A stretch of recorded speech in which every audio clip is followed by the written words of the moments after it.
still they are afternoon, maybe some they are morning, so good morning, wherever who is following us. And I would like to thank all our guest speakers for accepting my invitation to be with us in this webinar. For Dr. Bruce Allen, Dr. Yuri Takayev, Dr. Yahya, and Dr. Ahmed from Turkey is will join us a little bit. And our dear friends, Dr. Osama and Mazen, they are also one of the Middle East group. So they are representing the Middle East group, and our guest speaker, they are coming from outside. And I would like also to thank Lunatus Kushanlong for sponsoring this meeting. Thanks also for the management, Marvision, for handling this event.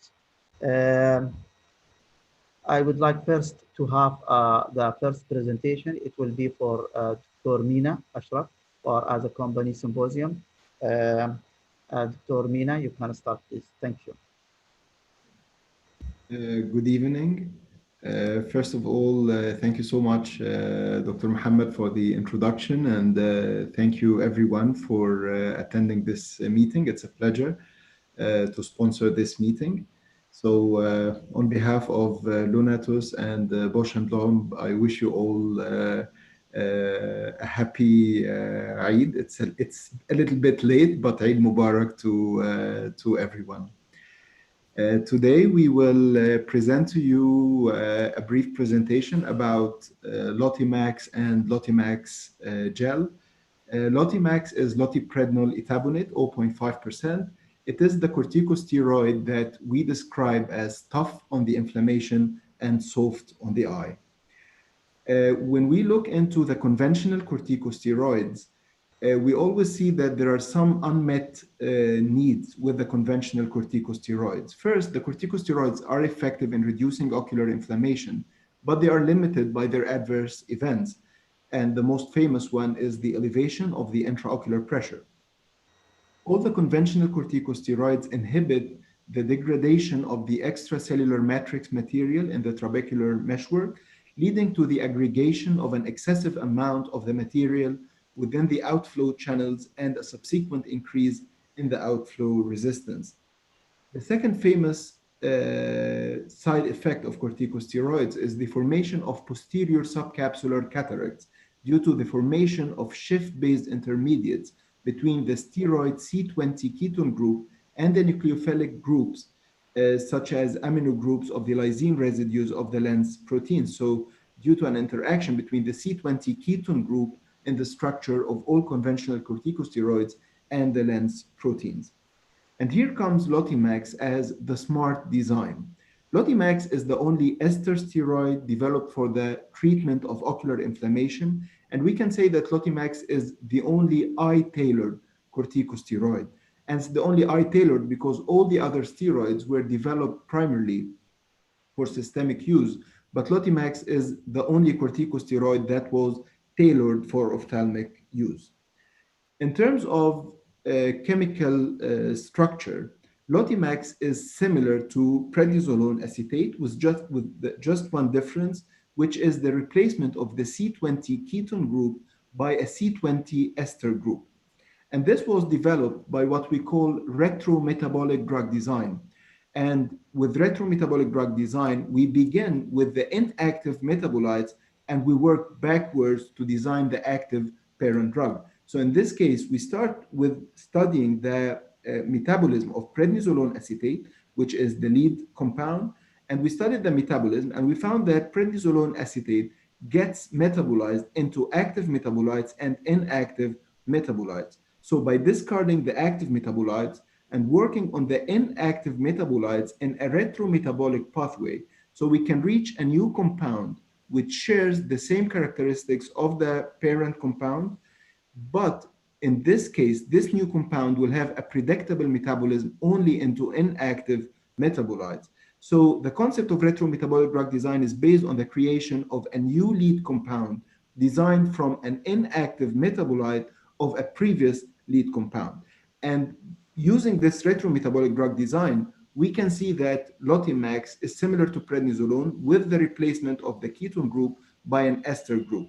Having this ester group or having Lotemax as the only ester steroid, Lotemax have a predictable metabolism to avoid undesired intermediates. It gets deactivated by a single step inactivation, so it has an improved therapeutic index.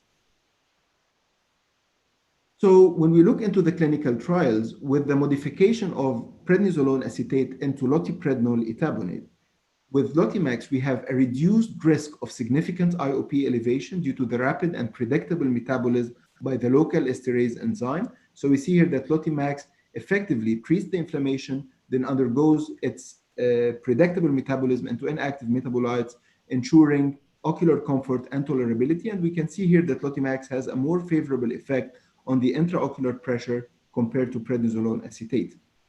Also, with Lotemax, we have a reduced risk of cataract formation because unlike the C20 ketone, the C20 ester does not interact with the lens proteins.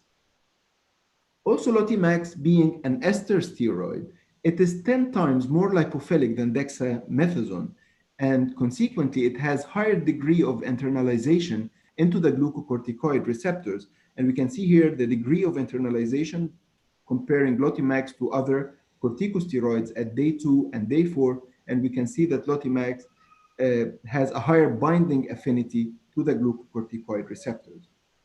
Clinically, when we compare Lotemax to other corticosteroids, we can see that Lotemax is usually as effective as prednisolone acetate, but with a more favorable effect on the intraocular pressure. So in postoperative inflammation, here in this study, post-cataract inflammation, Lotemax was as effective as prednisolone acetate in reducing the cell count and the flare scores, but Lotemax had a more favorable effect on the intraocular pressure compared to prednisolone acetate. And this difference here in this study reached statistical significance at day 3 of the treatment. In another study in post-keratoplasty inflammation, we studied the effect of Lotemax after using 2 weeks of prednisolone in patients who are known to be steroid responders. And we could see here that Lotemax reversed the IOP elevation secondary to prednisolone acetate 1% treatment and steroid response. In this study, the patients after 2 weeks of prednisolone acetate, they had an elevation in the intraocular pressure. Shifting them to Lotemax after 2 weeks, there was a 41% reduction in the intraocular pressure without any cases of acute graft rejection or worsening of the inflammation. So Lotemax in postoperative inflammation, it effectively resolves the ocular inflammation in postoperative patients, and Lotemax also produce a lower risk of intraocular pressure compared to prednisolone acetate. In acute anterior uveitis, Lotemax and prednisolone acetate were both effective in the resolution of the symptoms. In this study, they started with 8 to 16 times per day instillation in the first 1 week. At the last study, prednisolone acetate was slightly more effective, but when we look at the intraocular pressure elevation, more than 10 millimeters mercury, Lotemax, we had 1 patient compared to 7 patients on prednisolone acetate in those patients. In vernal keratoconjunctivitis, Lotemax was more effective than fluorometholone and safer than prednisolone. In this study, we compared Lotemax to prednisolone acetate and fluorometholone. As you can see here in all the symptoms of inflammation, Lotemax and prednisolone acetate were equally effective, and they were more effective than fluorometholone. But in terms of safety, Lotemax had the most favorable effect on the intraocular pressure, and the highest elevation of IOP was observed in the prednisolone acetate group to the extent that 15% of the patients had to discontinue the treatment with prednisolone because of an IOP elevation that required an anti-glaucoma treatment. For seasonal allergic conjunctivitis, Lotemax is the only FDA-approved steroid for seasonal allergic conjunctivitis. In giant papillary conjunctivitis, also Lotemax shows rapid and significant improvement in all the symptoms, but here patients are definitely advised to remove the contact lenses while using Lotemax. Also in studies that studied the effect of Lotemax on the inflammation associated with dry eye, Lotemax shows improvement in the keratoconjunctivitis CICA inflammation after 2 and 4 weeks. Also, Lotemax showed a significant improvement in long-term use when we compared Lotemax to fluorometholone for 24 months. Both treatments were effective, but Lotemax had a more favorable effect on the IOP over fluorometholone at 24 months of treatment. In meibomian gland dysfunction, Lotemax significantly decreases the concentration of the inflammatory cytokines. Also, Lotemax provides clinical benefits in treating meibomian gland dysfunctions, improvement in meibum quality, ocular surface disease index, and ocular ischemic syndrome. And also, Lotemax significantly improves the meibomian gland dysfunction degree, and Lotemax shows no significant difference versus placebo in intraocular pressure elevation. And the inflammation associated with dry eye, it's recommended to start Lotemax 4 times daily from day 1 in association with preservative-free artificial tears for 14 days. And then we drop the dose of Lotemax from 4 times daily to twice daily. And here we start the cyclosporin twice daily up to 60 days. And then we can stop the Lotemax treatment and keep it only for up to 4 times daily for flare-ups, and we continue for long-term use with cyclosporin and the preservative-free artificial tears. And so this is, for summary, Lotemax is tough on the inflammation and soft on the eye. But here we always had a challenge with the formulation that we always had to shake Lotemax vigorously before use because of the suspension formula. And that's why now we are introducing the Lotemax gel, which is approved by the US FDA for the treatment of post-operative inflammation and post-operative pain. Lotemax gel is a unique formulation. If we compare Lotemax gel to Lotemax suspension, Lotemax gel is formulated with a mucoadhesive technology engineered to adhere to the ocular surface. It has an adaptive viscosity. It's gel at rest and viscous liquid on the eye, so it doesn't cause any blurred vision. Also, the drug-related blurred vision was rarely reported, 0.25% of the cases. So Lotemax gel provides the mucoadhesive technology, which improves the pharmacokinetics of loteprednol etabonate, and it can stay longer on the ocular surface. Second, Lotemax gel provides dose uniformity because no shaking is required to resuspend the drug. So Lotemax gel delivers a consistent concentration of loteprednol etabonate in every drop.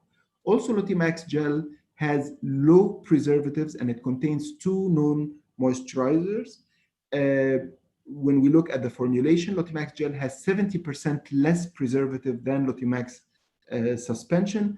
And also Lotemax gel contains glycerine and propylene glycol to improve the ocular moistening. And finally, the pH of 6.5 instead of 5.5 with the Lotemax suspension, which is very close to the human tears pH, and this improves tolerability and ocular comfort. So if we look here at how Lotemax gel compares to Lotemax suspension, Lotemax gel, no shaking is required to resuspend the drug. Lotemax suspension, we need to shake vigorously before each use. And then we can see here that the consistency of the Lotemax gel is stronger, so it stays longer on the ocular surface. However, having said that, we have to mention that Lotemax gel is formulated with the polycarbophil gel matrix, which is a proprietary gel matrix material to improve mucoadhesiveness. And it's only gel in the bottle, but once it mixes with the tear film electrolytes, it transforms from a gel into a viscous liquid suspension. And this viscous liquid suspension has shear thinning properties, so it does not cause any blurred vision. It's just instant because it's gel only in the bottle. Once it mixes with the electrolytes in the tear film, it transforms into an adaptive viscous shear thinning liquid. Lotemax gel does not require shaking. It has a uniform dose with every drop, and this is after 24 hours of centrifugation. You can see here that there is no precipitation with the Lotemax gel compared to the suspension, and this provides dose uniformity, no difference between shaken or unshaken Lotemax, and also it provides 100% of the declared concentration from the first dose. So from the first dose, we do not need to shake. So we are sure that we have 100% of the declared concentration, which provides dose uniformity from the first dose until the last one. Finally, with the proprietary blend of moisturizers, Lotemax gel is formulated with glycerin and propylene glycol, which have very high water binding properties, and they moisturize the ocular surface, and the pH moving from 5.5 to 6.5 to improve patient comfort, and 70% less benzalkonium chloride. As a result of the new formulation of Lotemax gel compared to the suspension, in a comparison across two studies, suggests that the polycarbonyl-based formulation in the Lotemax gel increased the Cmax of loteprednol etabonate in the conjunctival and corneal tissues by 10 and 50% compared to Lotemax suspension, while the area under the curve was increased by 265% respectively.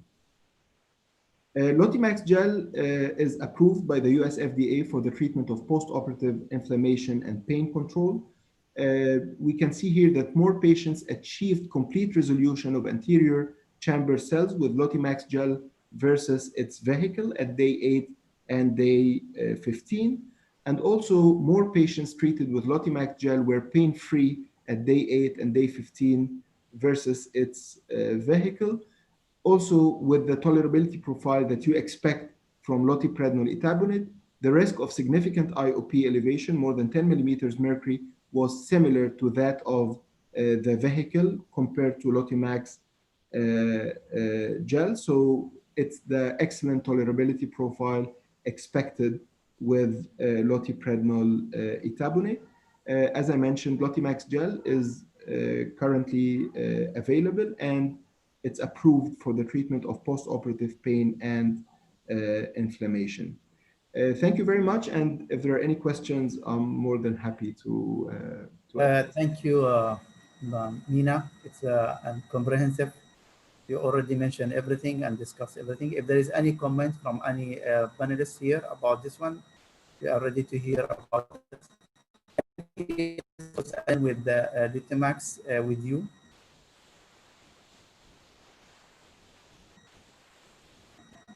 Dr. Bruce Allen with us. I'm sorry, I just lost you for a moment there, Mohammed.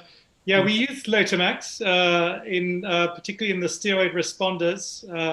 It's a little expensive for routine use compared to fluorometholone in the UK, and that is where we fall down with it, but we certainly use it. Okay, Dr. Yahya, you have any experience? Just mute yourself. You are mute, so unmute, Dr. Yahya. We don't have it in Egypt. Not available in Egypt. Okay. So I think the best one to comment, Usama. Yeah, we're using for a long time now. It's very good, really. And the gel is better because it's at least patient doesn't forget to shake the bottle.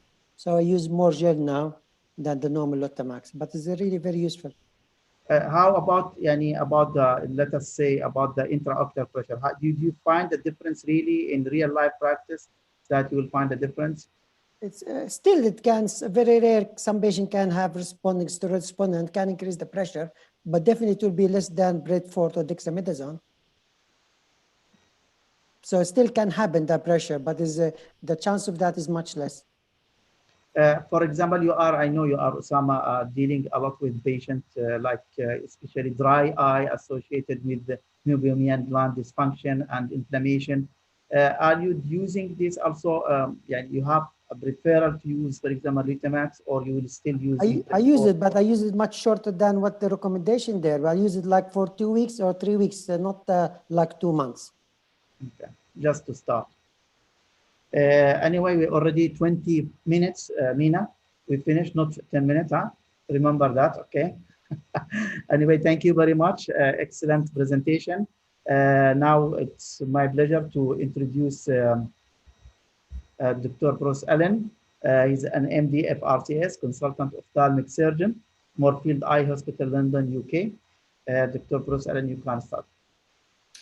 Thank you very much, Mohammed, and all of you for asking me to join you this afternoon. It's a real pleasure. And also thank you to the participants for tuning in. I'm wondering if my dear friend Murad Al-Abthami from the UAE is with us too. But anyway, it's a real pleasure to be here. Now, I'm going to share my screen with you, and we're going to start off with a cataract presentation. I think that's right. Yes. Yes. Okay. So let's just turn over here, and we should see the screen up there and be ready to go. And so, look, this is something pretty simple, but it's something that I want you to think about. It's always nice if you have just one thing that you take away from a symposium. And this is something that that speaks to taking your phacoemulsification from a basic level to, I think, a slightly safer level. And many of the surgeons in the UK are taught to phaco with continuous irrigation at first. And I'm going to tell you why I think that's a bad idea. Okay, so we're going to start off with a little bit of iris prolapse. Okay, so I'm going to run this video, and I want you to watch carefully just down here. We've got a slightly floppy iris, a little bit of a large paracentesis, everything set up for prolapse. There it goes. It's jumped in now. And if the continuous irrigation is on, that prolapse is going to get worse. The next thing, the iris pigment epithelium is going to come out.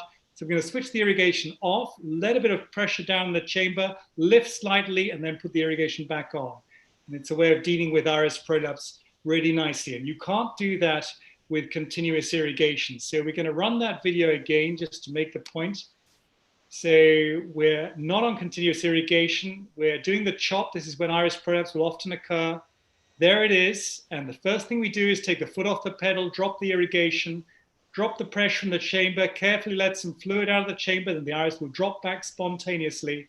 We're going to lift on the paracentesis, and then we're going to put the irrigation back on. So that's the first example of a situation in which continuous irrigation is bad. And all of you, I think, will be familiar with seeing iris prolapse occur during phaco. And if you have continuous irrigation, it's just going to get worse and worse and worse. So second example, let's just move on, is retained fragments. We commonly see post-operative uveitis after cataract surgery. It's about 1 case in 30. Now, I can't prove this, but I got a private theory that is related to occult retained small fragments of lens matter. So small fragments of lens matter that are washed around the eye and lodge in the paracentesis, the main entry site. If you chase these around the eye with the I&A after you've taken the phaco out, they run around under the iris, lodge in the zonule, you never see them again. And I think that may be the root of many cases of persistent inflammation after cataract surgery. And so it's always nice to have a strategy for dealing with lens fragments when you've finished the phaco. So I'm going to show you a couple of things here, again, relating to control of irrigation. So first of all, we've got quite a straightforward case. We've got some epinucleus lodged there, just touch outside the paracentesis, and that will blow through. I'll just show you that again. So finish the phaco, express it through the paracentesis there with a light touch outside. That's great. But that doesn't always happen like that. So what happens if you don't have that? If you have a larger fragment, it doesn't want to come out. So let's see that.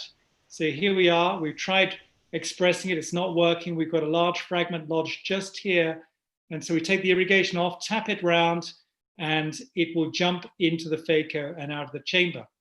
So you can't do that on continuous irrigation, because if you have continuous irrigation, the fragment that is lodged in the paracentesis, as soon as you try to push it back into the chamber, it will wash back into the paracentesis and you won't get anywhere. So you have to take the irrigation off, and then you can tap on the cornea to express it into the chamber. Let's see that again. So we can't get it out that way. We're taking the irrigation off, pushing it into the chamber, tapping a little bit on the cornea to get it free, switch the irrigation back on with the vacuum, and there's only one way out of the chamber there, and that's up on the end of the phaco tip.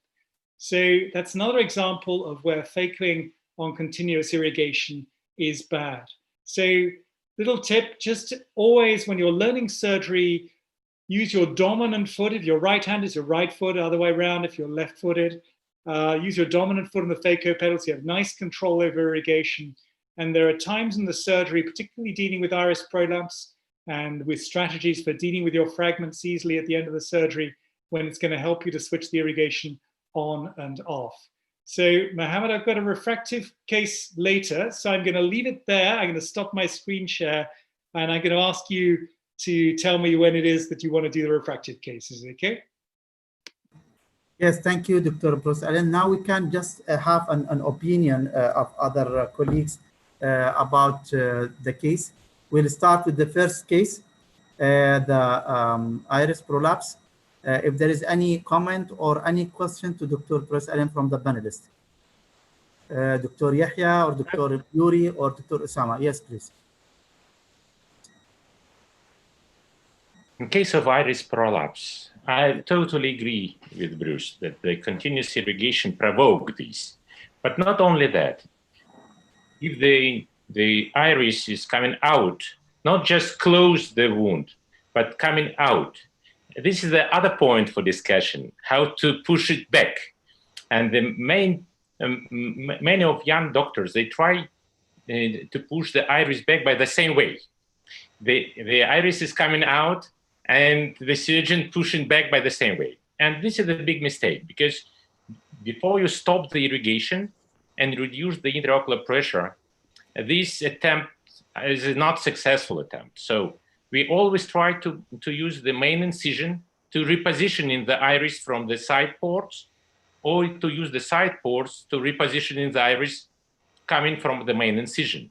So the movement should be from the side and from the outside to inside, but not opposite. And this is the and there's also one important point. I agree what you said, but one of the most important things for younger doctors, that the main reason for this event is not the continuous irrigation. It is a wider paracentesis than the instruments you are getting inside. So in this case, whether you have continuous or not irrigation, though I don't use continuous irrigation, but whenever the opening is wider than the instrument you get, it will come out. So the message here also not to use the continuous irrigation, I agree, but mainly to make sure whatever instrument used to make the paracentesis should be to the size of the instrument used. Sometimes I'm using super blade, so I can make it smaller for the chopper, and then later on I can increase it, or you can use an MVR that you know it is 20 gauge, so your instrument should be 20 gauge. So it's very important also to know the relation between the paracentesis, the incision, and the instrument you use. great. Dr. Yahya, just Can I ask you something? Yes, What do you think in case if the iris is not prolapsed, but they close the leakage, they touch the wound and stop? Do you think this stabilizes the anterior chamber in case of the floppy iris? Should we reposition the iris in this case? Yes or not?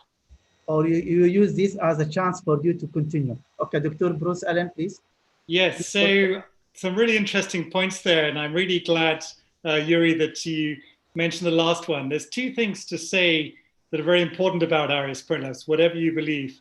First is that the sooner you deal with it, the less traumatic it is to the iris and less of a problem it is.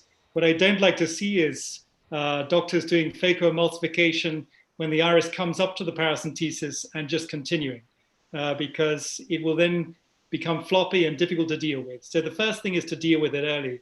And the second thing is, Yuri, again, the point you made earlier about trying to push the iris back in through the same entry site as prolapsing through. Once the iris is prolapsing through the entry site, then you do indeed have to go to one of your other entry sites and sweep the iris away from inside the eye.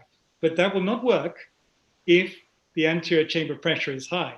So again, a common mistake I see in dealing with iris prolapse is doctors overfilling the chamber with viscoelastic, trying to get the iris back in. You want a low pressure in the chamber. So the two really important points, I think, is first of all, don't be so concentrated on the end of your phaco piece that you don't see the iris jump up towards the paracentesis.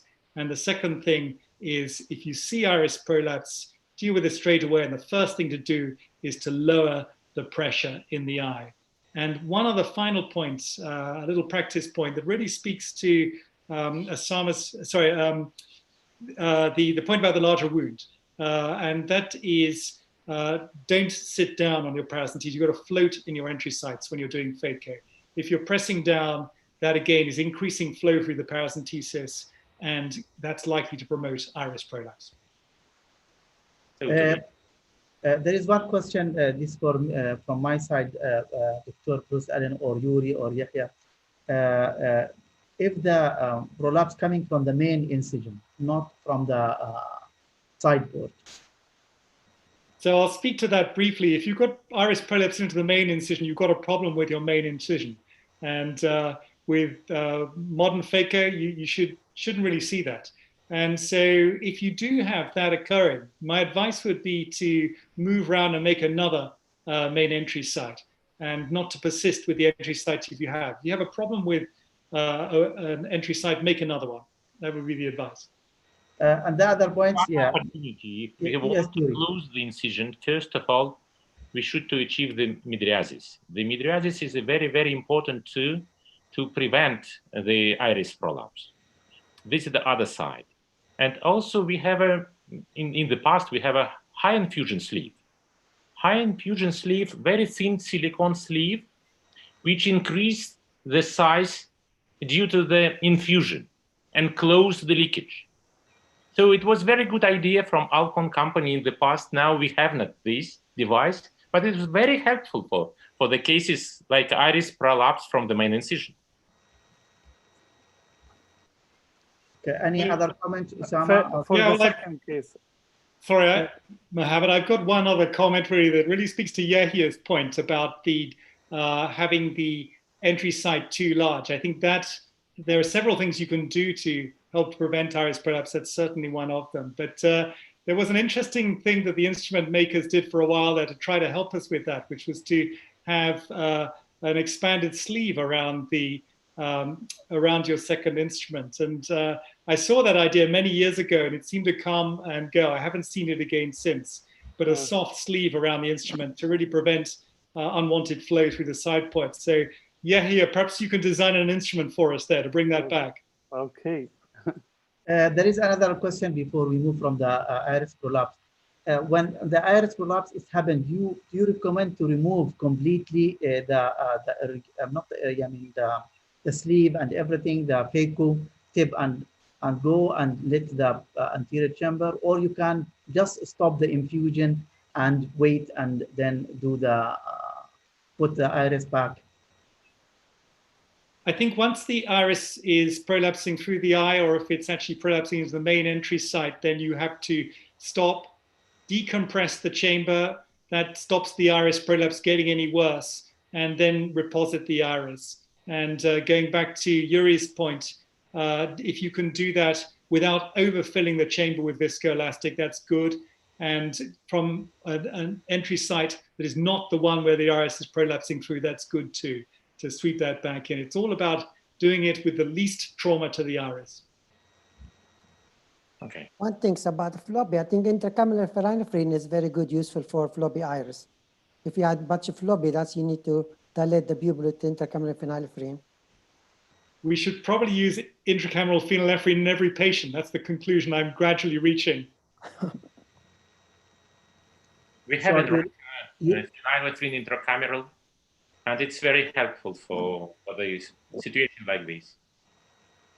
For the second case, the retained fragment, I think this is a very important. Actually, I was preparing one case like this, but probably I will not show it because the point is raised that people should be aware of this. And one of the key things is, particularly with nuclear cataracts, you should, whatever you fracture, you remove it. Sometimes the flow will get it under the iris and they will forget about it. So the first thing to avoid this is to remove whatever you crack, even smaller pieces. And at the end of the surgery, just check with the irrigation aspiration under the iris all around to make sure there is not retained fragments. It is not really uncommon, but you can see it. And the worst thing that they can present at any time, maybe 1 day, 1 week, one year. We just had a case coming after 2 years of phacoemulsification, and these people will have recurrent iritis, sometimes corneal localized corneal endothelial decompensation. And if you really are not aware of this, you will miss it and you will be puzzled. And sometimes after few months or 1 week, this particle will jump into the anterior chamber, and you can see it when examining the patient at 6 o'clock. So it's a very important point. Thank you, Bruce, for raising this, because it's really very important point. Right. Any comment about this one? Yes, Yuri. At the end of the surgery are very helpful to recognize the small pieces of the nucleus behind the iris if you are shallow in the chamber. And the iris contour in this case will be slightly changed by this small piece. So this is the same idea, to reduce the irrigation, shallow in the chamber, and check carefully the iris plane. Okay, this is my question: how to check? Sometimes you are going to miss it because otherwise, you know, it's not that. Well, the iris you can see, but behind the iris, it's not easy to recognize. But if you are shallow in the chamber, you can see. You have to look for it. Don't you think that if you use, for example, the treatment that we are using, prednisolone or whatsoever, or Lotemax after the surgery, it doesn't prevent this inflammation? No, it's even if it will make the inflammation a little bit better at one point, but it will not solve the problem. The solution is to remove it. The best is to prevent what is the size? What is the minimum size? I mean, what is the size that you think it can lead to inflammation? If a very small piece, it can also.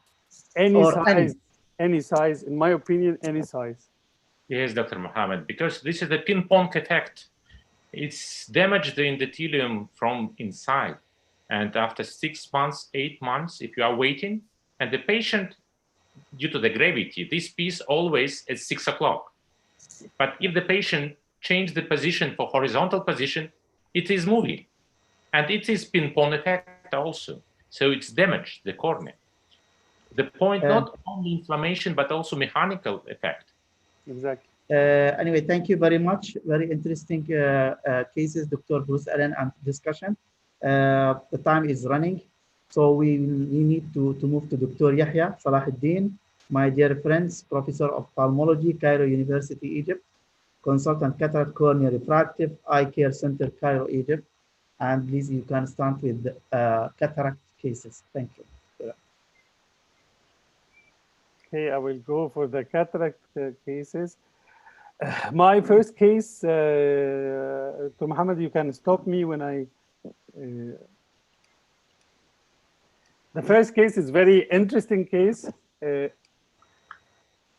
This is a patient I did him 10 years earlier, uneventual phaco with hydrophobic acrylic. He came to me with after 10 years, telling me that his vision is dropped. Vision was 2030. Best corrected, 2018, 2070, I'm sorry, best corrected, fundus normal, intraocular pressure normal, other eyes normal.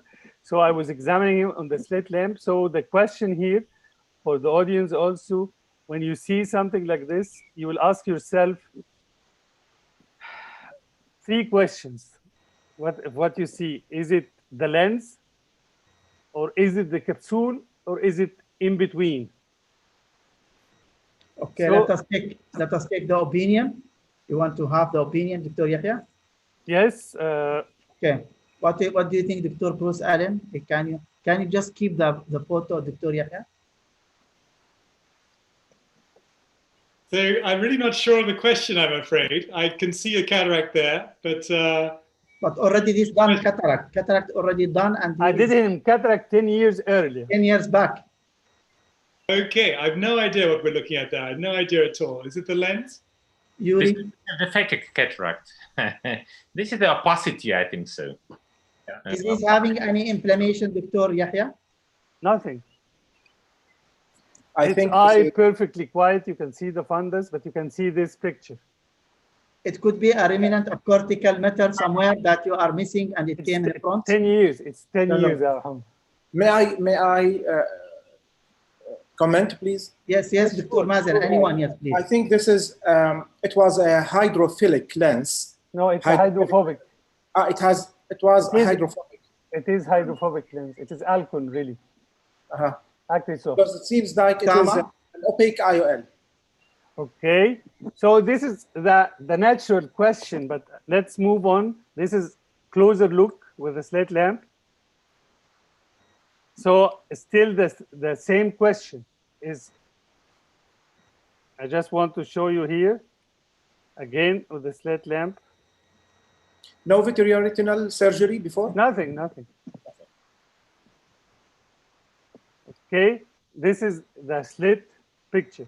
So the message here that normally what pops up in your mind is opacified lens. Some people refer these patients, I've seen earlier some of these patients, and anybody of us have seen such patients, and either they will tell you the patient is coming to do YAG capsulotomy for posterior capsule opacification, or you will think, as most of the panels say, this is an opacified lens. But look closer to the slit lamp picture.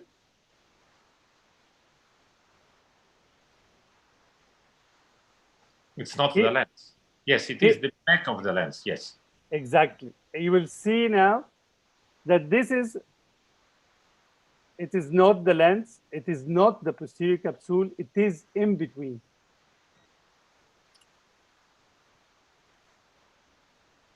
I'm just trying to show it. You see, this is the reflection of the lens. This is the posterior, is the reflection of the posterior capsule, and this is something in between the posterior surface of the lens, and this is what's called, yeah, I'm sorry. I'll just get it first. This is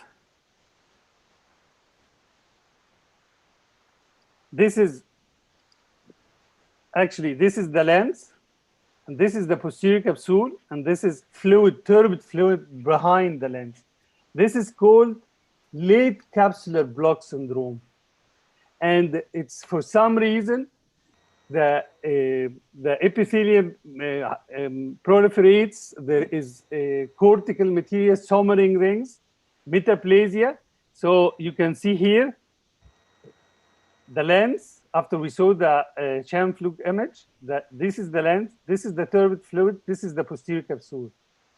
So the second question now, after we know the diagnosis, and I'm sure all of you have seen such cases, how can you proceed? Can we have the opinion, Dr. Bros or Yuri? So, YAG capsulotomy, no? Yeah, capsulotomy, okay, it's an option. Where and how? Where in the center, in the periphery, objective? In the center.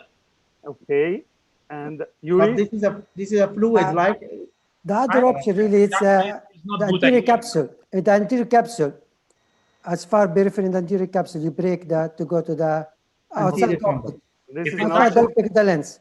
Okay, Yuri? Touch the capsule, we provoke the inflammation, too much material behind. So we should to aspirate, it should be done by the surgery, but not YAG laser. Okay, I did what Yuri said, but remember this is 10 years, but my opinion was, of course, in the literature, people would do YAG capsulotomy like Dr. Bros said, but usually it's intended to be done in the periphery to have this fluid leaking out. So I don't like this maneuver because it's a lot of turbidity will be in the vitreous, and the patient, yes, visual acuity will be good, but the quality and the comfort of the patient will not be good, and it takes a long time for this to absorb. Second, Dr. Osama, what he said about puncture the anterior capsule, it is written in the literature also. Some people have tried this and they puncture the anterior capsule to give way for this fluid to leak. But the problem also with this is the turbidity, and sometimes if there is too much fluids and cells, they can clog the trabecular meshwork and increase the intraocular pressure. So I took the decision to go in after 10 years of phacoemulsification. And I said I will do like Yuri was suggesting, to do irrigation aspiration, because I thought this will be the best solution for the patient. So this is in, you can see the dim red reflex, of course, as we have seen the slit lamp picture. I usually put viscoelastic on the cornea, methyl-cellulose. You can see perfectly well capsulorhexis, and you can see L-shaped pearls. So I decided to do 2 paracentesis, and it's under topical anesthesia. 90% of 95, 98% I do under topical. So I inject viscoelastic first. This is methyl-cellulose. And my first attempt was to see if it is possible after 10 years to reopen the capsular bag again or not.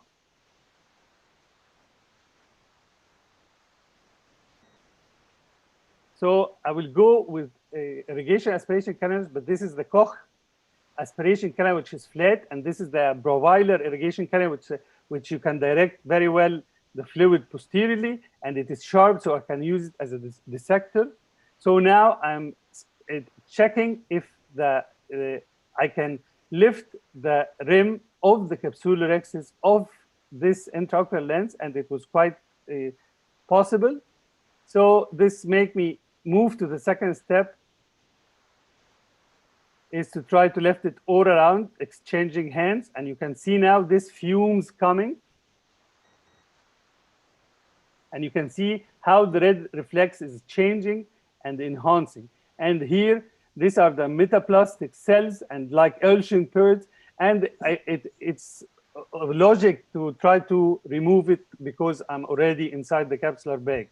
You can see how the red reflex is enhancing.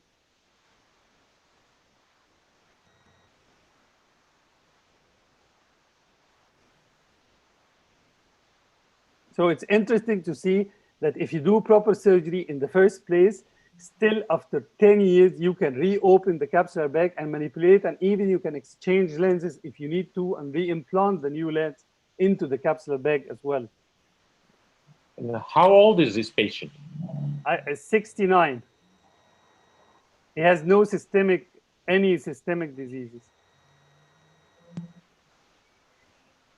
So that's about it. It's very clear now. The bag is clean. And I'm making sure I'm cleaning all possible cleanable cells present or fibers. Inject intracameral antibiotic in the capsular bag at the end of the surgery.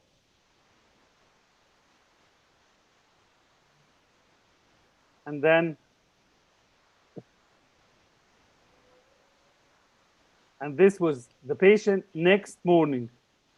Next day, he was perfectly, he was happy, seeing well, regained his vision, clear. So my suggestion of this case is for 2 reasons. One is that you know that this exists, this syndrome exists. The capsular box syndrome can be early intraoperative, and we are aware of it. And it can be intraoperative or early post-operative due to retained viscoelastic. And this one, not a lot of people think about it. It's late capsular block, and it can present from 1 year up to 10 years and 11 years as reported in the literature. This is the one thing to make sure not to take the easy decision of diagnosing whatever you are accustomed to. Second is that there are options of treatment, and you should tell the patient the benefit and the ease of each one. So this is, we already discussed the case. Okay, Dr. Yahya, we can just stop and go to Dr. Yuri. Then maybe if we have a time, we can go back to other case. It's okay for you? I'm ready. You are looking to... Or if you visit very fast, okay, we can go for the second case, okay. Okay. I have a lot of cases. Okay, the second one. Okay.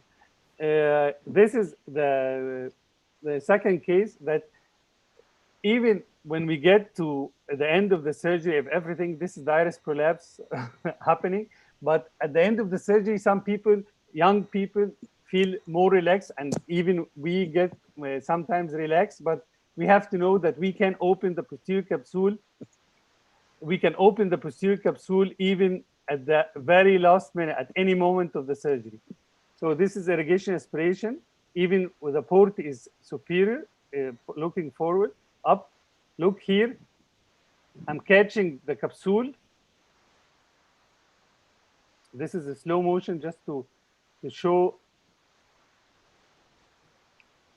You can see here the tear of the posterior capsule.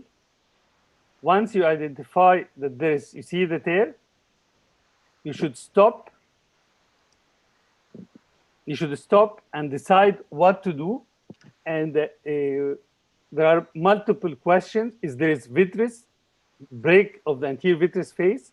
And the way you go out, as you saw, I went out first with the phaco, leaving the irrigation in, and then replaced this with viscoelastic to tamponade the area of the tear, and then decided, after examining the tear, I don't see it round, there is no vitreous, maybe vitreous strength very minimal, we will see, but I decided I should convert this tear into posterior capsular exit.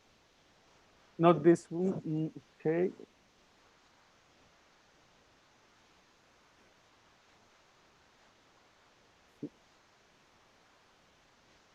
No, this is not the case with the to convert to posterior axis, I think. No. But anyway, you have to identify if there is vitreous or no vitreous. And then I'm doing dry aspiration of the remaining cortex. And you saw me removing the fragment with the capsulorhexis forceps, which I think is a very useful tool to deal with fragments. And then tamponading, it's a tamponading the anterior vitreous. If you see a straight line, there is no vitreous. And this is very important. If you identify a complication early, then you can avoid further complications. And then the lens can be implanted in the capsular bag or in the sulcus. Of course, there's a lot of talk about one piece not to be implanted in the sulcus. But if you have it 13 millimeters, you can do this if you don't have other alternative. But the message here is to identify the problem, know how you stepwise deal with it to avoid further problems, and then to later on get your wanted results of the surgery. Okay, if we have a comment, okay, you have anything, Dr. Yahya, about the case, or you want to discuss, to have any opinion regarding the structure? Very case for the discussion. I have some questions from Dr. Ager. First, my question, what kind of viscoelastic do you prefer to block the posterior capsule rupture? Do you use methyl cellulose, or do you use other dispersive viscoelastics? Yes, I do. I use methyl cellulose. Use methyl cellulose. So from our experience, this is the cheapest one, which is a very many doctors like this. But in case of the posterior capsule rupture, if you use methyl cellulose, the accident, the elevation of intraocular pressure happened on the next day much more frequently than compared with the other viscoelastic.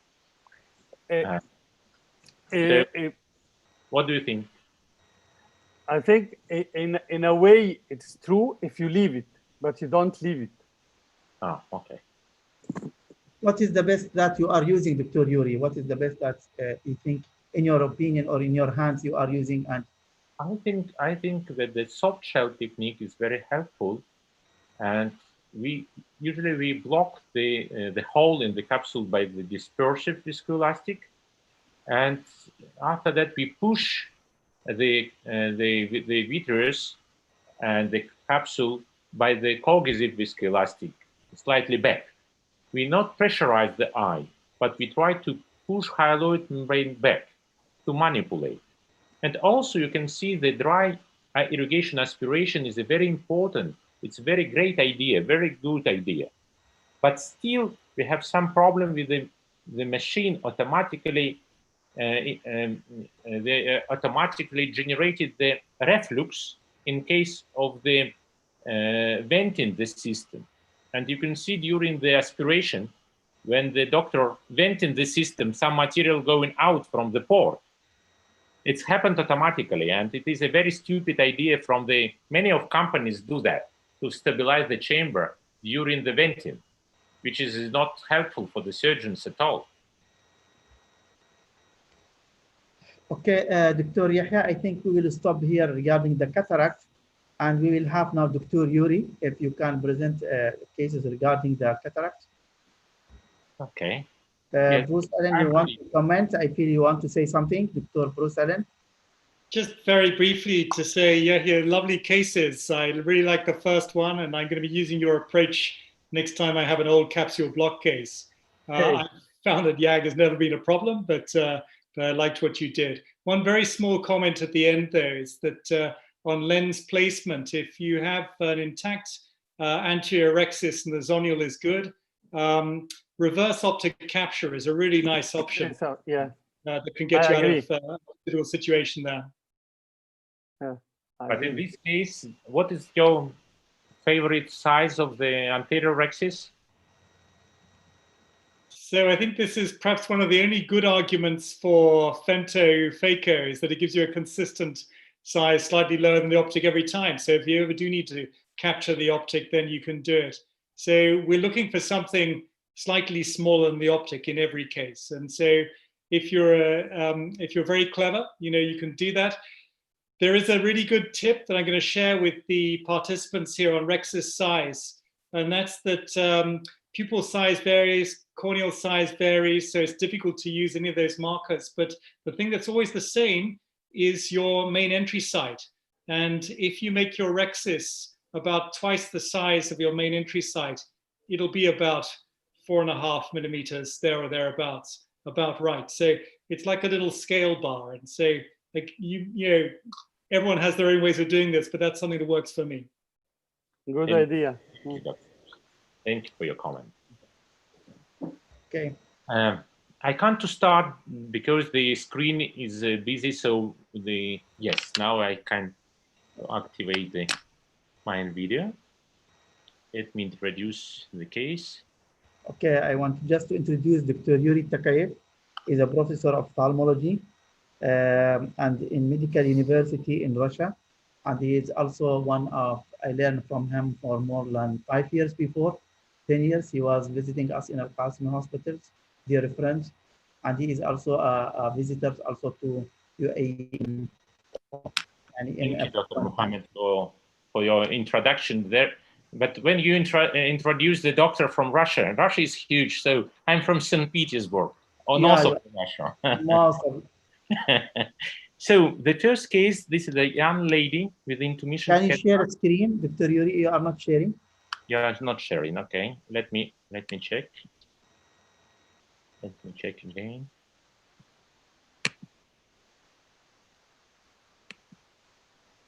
Okay.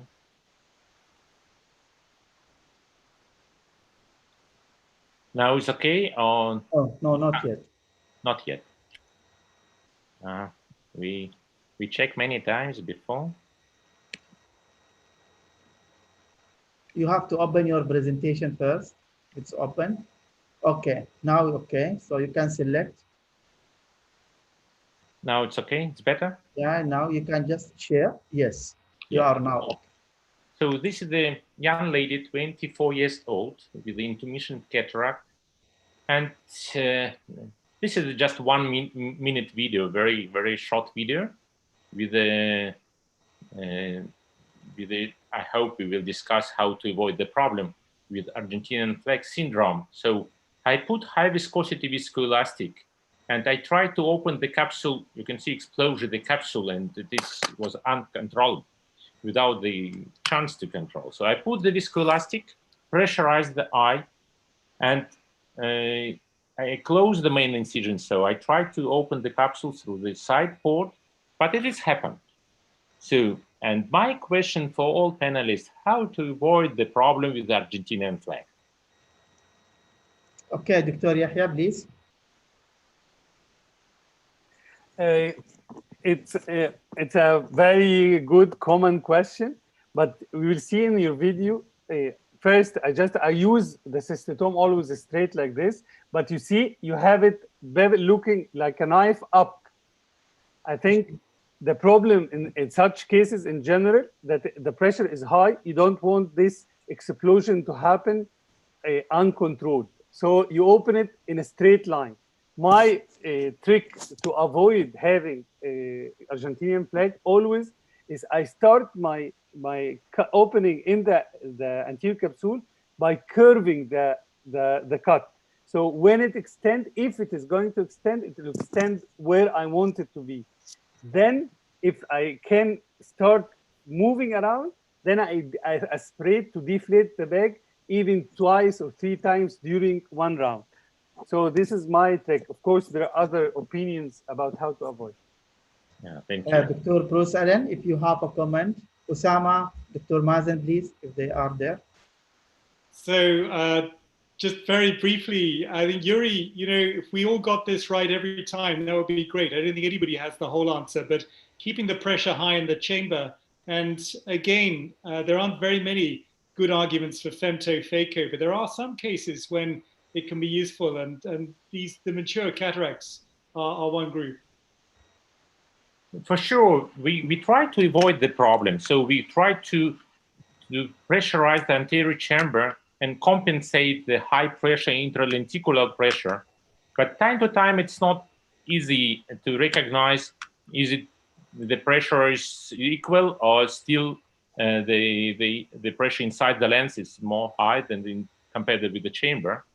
And I think that the first comment was very, very important, just to the penetration of the capsule and aspiration of the fluid material to reduce the pressure inside the lens.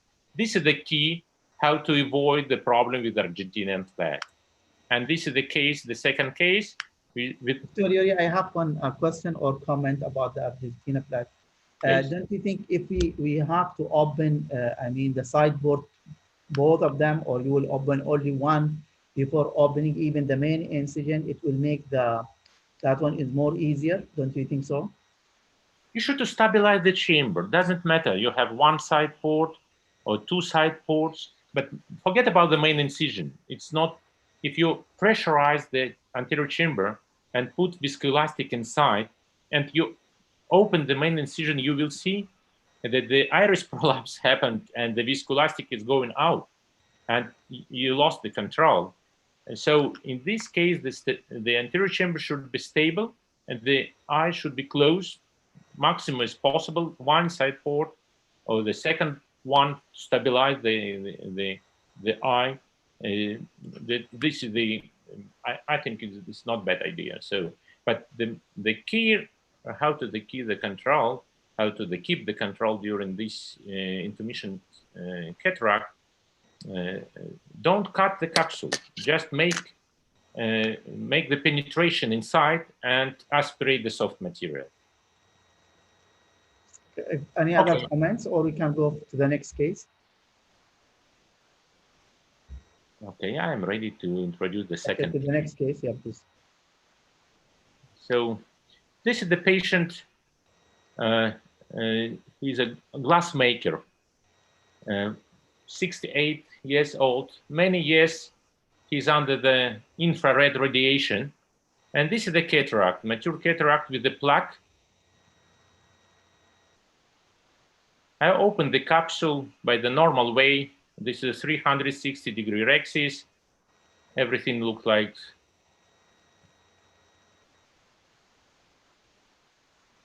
a standard case, just some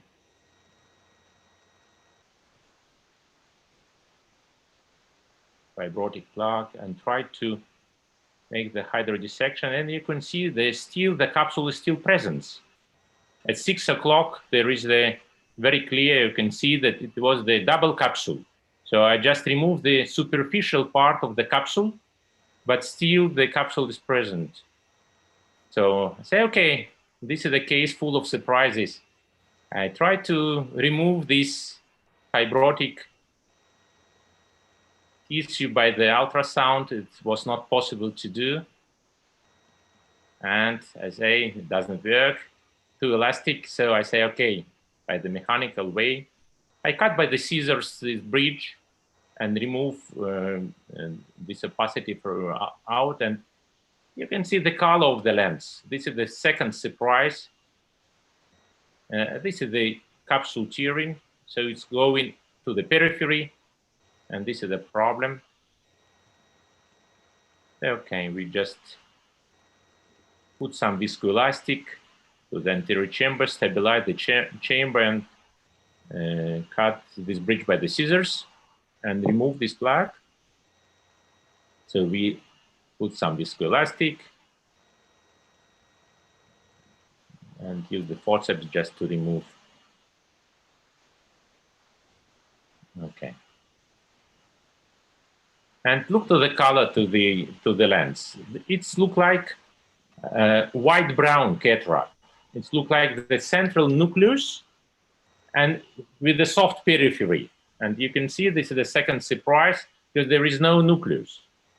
So I put my parameters to the vacuum and flow rate to the fixed parameters, and suddenly the nucleus disappeared. I just aspirate the central of the nucleus.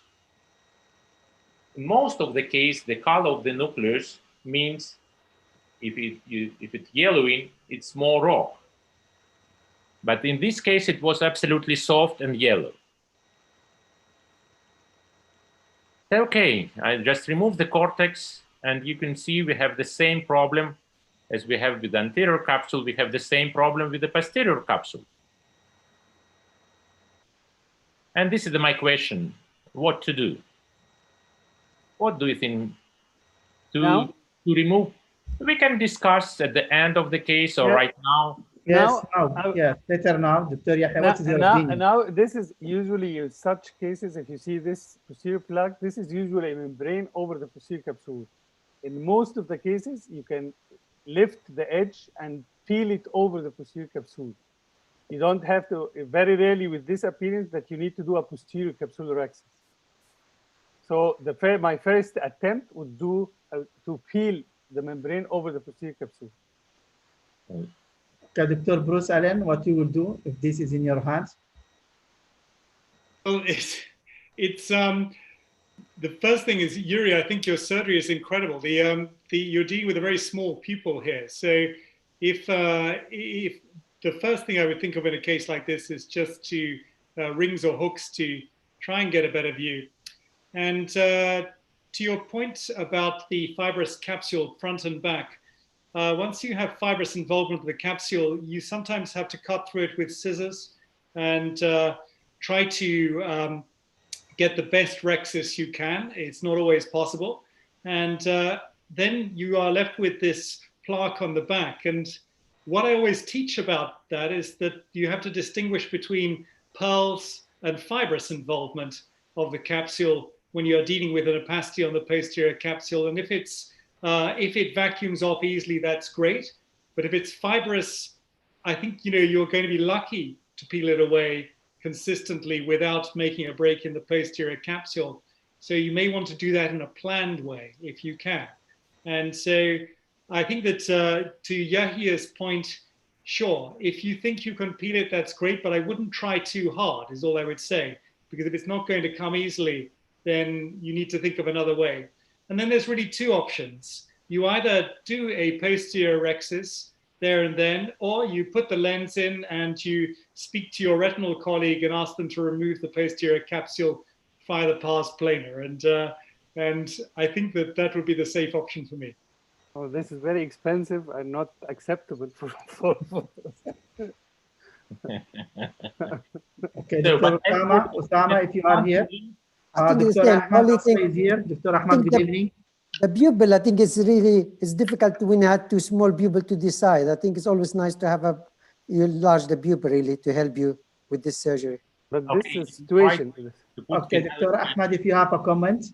Good evening to you, Dr. Ahmed. I just arrived, so I missed the first part, but it's a difficult case. And if the case is going for a premium lens for trifocals or the torics, it's again more stressful for the surgeon. You can't take the chance to break that capsule. On the other hand, you can't leave it for the YAG. So even for monofocal lens, you have the chance to put the lens in front of the capsule, but with those lenses, you don't have the chance. So it's a difficult situation. Probably if the patient will have a trifocal lens or toric lens, I will leave it to the YAG. No, this case with the normal monofocal lens, Yes. we just are looking how to manage this fibrosis, and I'll show you the. Dr. Yuri, if it is this one, it will be fixed in the center or in all area. All areas. So if you are looking behind the iris, trim, I mean, what is the possibility to trim all from the out? So to make it as small as possible, then you do a capsulorhexis around it. Yeah, probably. Now we try to separate this fibrosis from the capsule. I use the needle and lift it up very, very slowly every moment after the visual control. And you can see slowly, slowly, we try to separate from the central to periphery. Still the capsule is intact, and we put not too much viscoelastic. What is very important, don't stretch the capsule back. If you are stretched too much, it should be slightly floppy capsule. You put viscoelastic just for applanation of the capsule, but not push the capsule back, and this is very important also. Now I use the forceps to reduce this material out from the capsule, and we have a capsule back for the normal implantation. Without any problem, we put the lens in the back, and this opacity in the vitreous, the capsule is perfect. Okay, Dr. Yuri, what is the possibility? I mean, sometimes it's run very nicely, but it can happen that capsule rupture is trying to remove it. Right. In case if you have a capsule rupture during the mechanical opening, you can two options. In case of the fibrotic posterior capsule, you can use the vitrectomy and just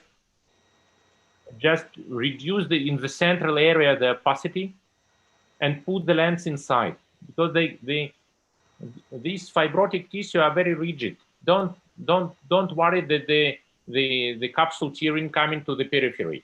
It's never happened with the capsule like this. Mohammed, there is. This is the case. So what do you think about the double capsule for the anterior rhexis?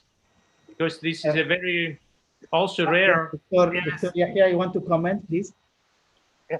For the double anterior caps, yes, in some of these very mature cases, you can see it, and I agree that if it is interrupting your anterior capsular rhexis, you can cut it with scissors just to make it as round as possible. And sometimes you need only to bypass, because the fibrosis sometimes is only horizontal, so you bypass it. And as regards your management, it's exactly what I congratulate, exactly what I was going to do. But I want to tell Dr. Bruce Allen that if the retina people can peel internal limiting membrane, definitely we can peel a posterior capsule fibrosis. So you don't want to transfer any patient to posterior. No, only the posterior segment, real posterior segment. And second thing in such cases, actually, I don't want I usually tell my residents and fellows to work with high magnification, so you really see what you're doing. And even if the posterior capsule opened at any moment, it's not really a big deal. You will just inject viscoelastic, displacing the anterior vitreous face backwards, and then continue as regular posterior capsule planned posterior capsular access. So in either case, you have to remove this opacity. Worst case scenario, if you interrupt the anterior vitreous phase, which you should not if you follow the rules, then you will do anterior vitrectomy, complete the posterior access, and implant the lens as Yuri did. So I think, but you have to tackle it. Never leave it for iliac capsulotomy. And in Egypt, we don't refer it to posterior segment. There is any chance here, this is a question for all, to separate by viscoelastic? I mean, if you find an area to do like when you are doing a posterior polar cataract, is there a way or not? I think that the contact between... Because here it's a fibrotic, if you are move it mechanically, that means, and you can succeed to move it mechanically, so there is a possibility to do by viscoelastic? I don't think so, Doctor. No. I think very important to start of the peeling. You should to find the place where the fibrotic tissue is the maximum out from the capsule. You should to try to elevate, not pushing, not horizontal making, just a vertical making, just lift it up. And you will see the capsule following. And if you can to separate, you start from this place. If you can't to separate, you try from the other place to do the same. So first, you should to find the place where easy to separate the tissues and continue from this place to enlarge this area. By viscoelastic as well. Is it easy like what you are talking about? Mohammed, you are peeling internal limiting membrane, Mohammed. you yourself, you are peeling anterior limiting membrane. I am medical, so this one maybe Dr. Medir Awadallah is doing peeling of internal limiting membrane. Okay, thank you very much. Really, it's very interesting, Dr. Yuri. As usual, let us now have my dear friend, Dr. Ahmed. He just joined us now. He was having another webinar. Welcome, Dr. Ahmed, and with us, to joining us. So you will have now the presentation. We'll introduce you, Professor Dr. Ahmed Akman.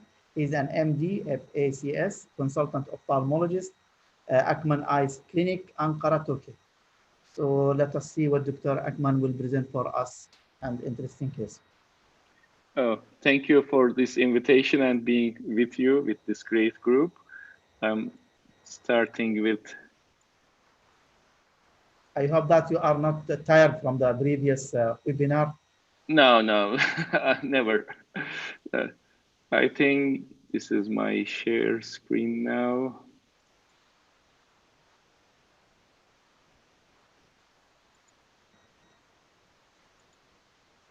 Yes, I think you can see it now. Just starting with it. Okay. I want to show a few cases to how to handle iris prolapse during the surgery. This is sometimes a difficult problem that we can already we have a case from Dr. Bruce Allen, but let us see your opinion about this one. We discussed all the topics, so let us see how Dr. Ahmed managed this. Yes. Okay. Why the iris misbehaves during surgery? You have the pre-op factors and you have the intraoperative factors. The preoperative ones are the shallow anterior chamber, floppy iris, pupil dilation problems, deep set eyes, and pseudoexfoliation syndrome. We had a lot of them in Turkey. Also, intraoperatively, poor wound architecture, poor instrumentation, poor phaco settings, overinflating the eye, and high posterior pressure can be the case. This is the preoperative Scheimpflug image of a shallow anterior chamber case, which we will see now. Let's start the video.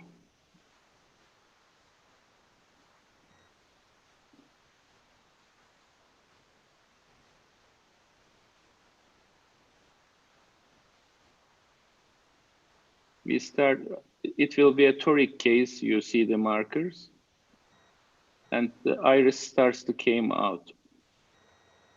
And during hydrodissection, you still have the problem. This is something you have never to do. This is completely wrong. But sometimes we are on denial and try to put it like that inside. It never goes back. You only damage the iris with this maneuver. You have to go from somewhere else and pull the iris back inside of the eye. And this is my preferred technique. I don't know how Dr. Allen managed it.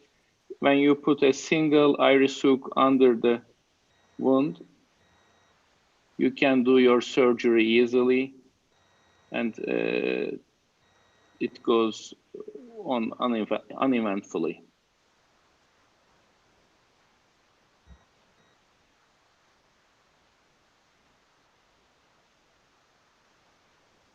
You see, iris is now behaving quite good.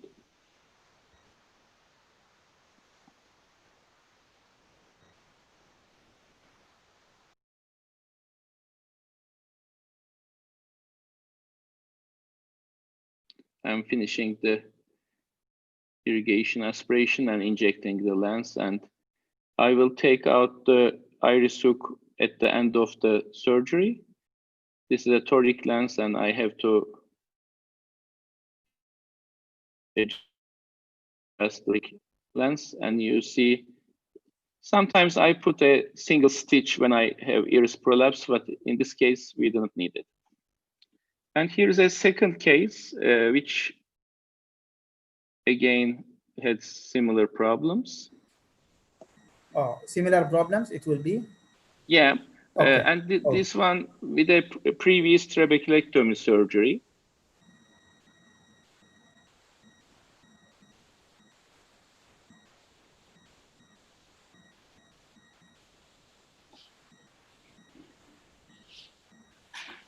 You see there is a trap, and the anterior chamber is shallow again.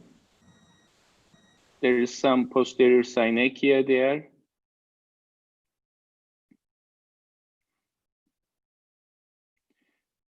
We see the iris wants to go out at the start of the surgery, so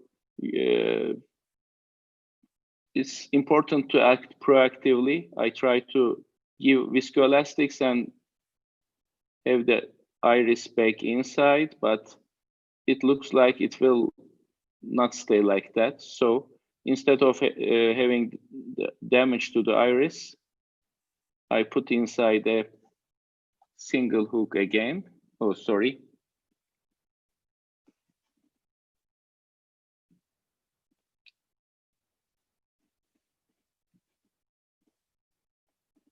Try not to take too much time.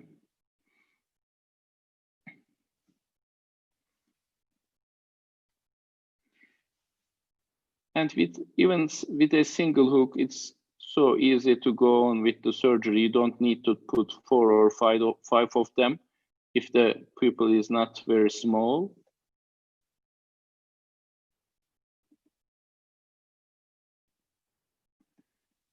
And again, at the end of the surgery, you have a good pupil without any damage.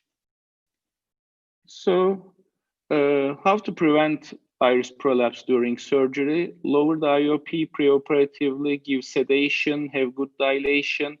You have to put adrenaline to the anterior chamber if the patient has floppy iris syndrome. And you need a good architecture of the incision. During the surgery, be careful with the hydrodissection, give less fluid, press iris during hydrodissection so you have an escape route for the fluid you give for the hydrodissection. Also open an escape tunnel from the fluid inside of the viscoelastic, so fluid can flow out of the eye during the hydrodissection. Do not give too much fluid under the iris anytime during surgery. And I think active fluidics is a good technology that helps when we compare to the gravity fluidics to prevent this. You need an anterior, longer and tighter incision in this kind of eyes. To prevent iris damage, you have to act quickly, check the eye speculum and IOP, check if the patient is doing Valsalva maneuver, decompress the anterior chamber, inject adrenaline to the anterior chamber, pull iris inside of the eye, do not push, use viscoelastics to push away iris from the incision, lower the fluidics, use single or 2 hooks like the ones I used, stir the incision and create a new longer an anterior incision if you can't manage to with these techniques. And suturing the incision can be a good idea at the end of the surgery.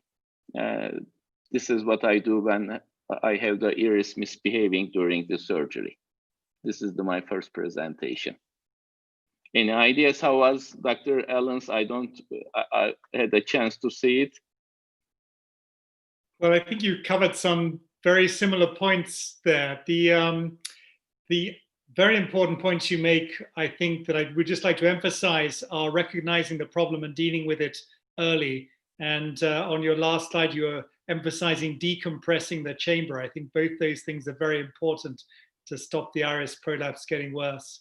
I like your little trick with the iris hook under the wound to continue. The alternative is simply to go to another wound site, but that was nice.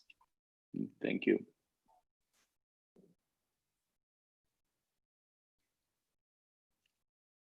Unmute يا محمد. دكتور محمد, unmute. I'm sorry. I thought I am. This is a mistake for everyone. Thank you, Dr. Ahmed. It's very interesting. Also, additional information about the iris hook. I like this one because already we mentioned most of the points. And Dr. Bruce Allen, he was emphasizing and talking about the idea of having a low pressure inside the eye by AC, changing the pressure inside the eye. I think it's very nice and very good discussion. So we can move now to little bit to change from cataract to refractive till we get Dr. Mazen. Maybe later on we can have another cataract surgery and we can come back to both Dr. Yuri and Dr. Ahmed. Dr. Usama, we can have Dr. Bruce Allen to give his talk about refractive cases. Okay, thanks very much. I'm going to try and share the screen again. I'm hopefully getting better at this now. Let's see. Good. So I just want to share a LASIK flap case with you, which is the kind of thing we see from time to time late after LASIK. If we look really carefully at the screen here, I'm hoping you can see that there's a buttonhole here, and this is an old-fashioned temporal hinge flap. And I've seen this 4 or 5 times, and it's always been a shear trauma to the front of the eye.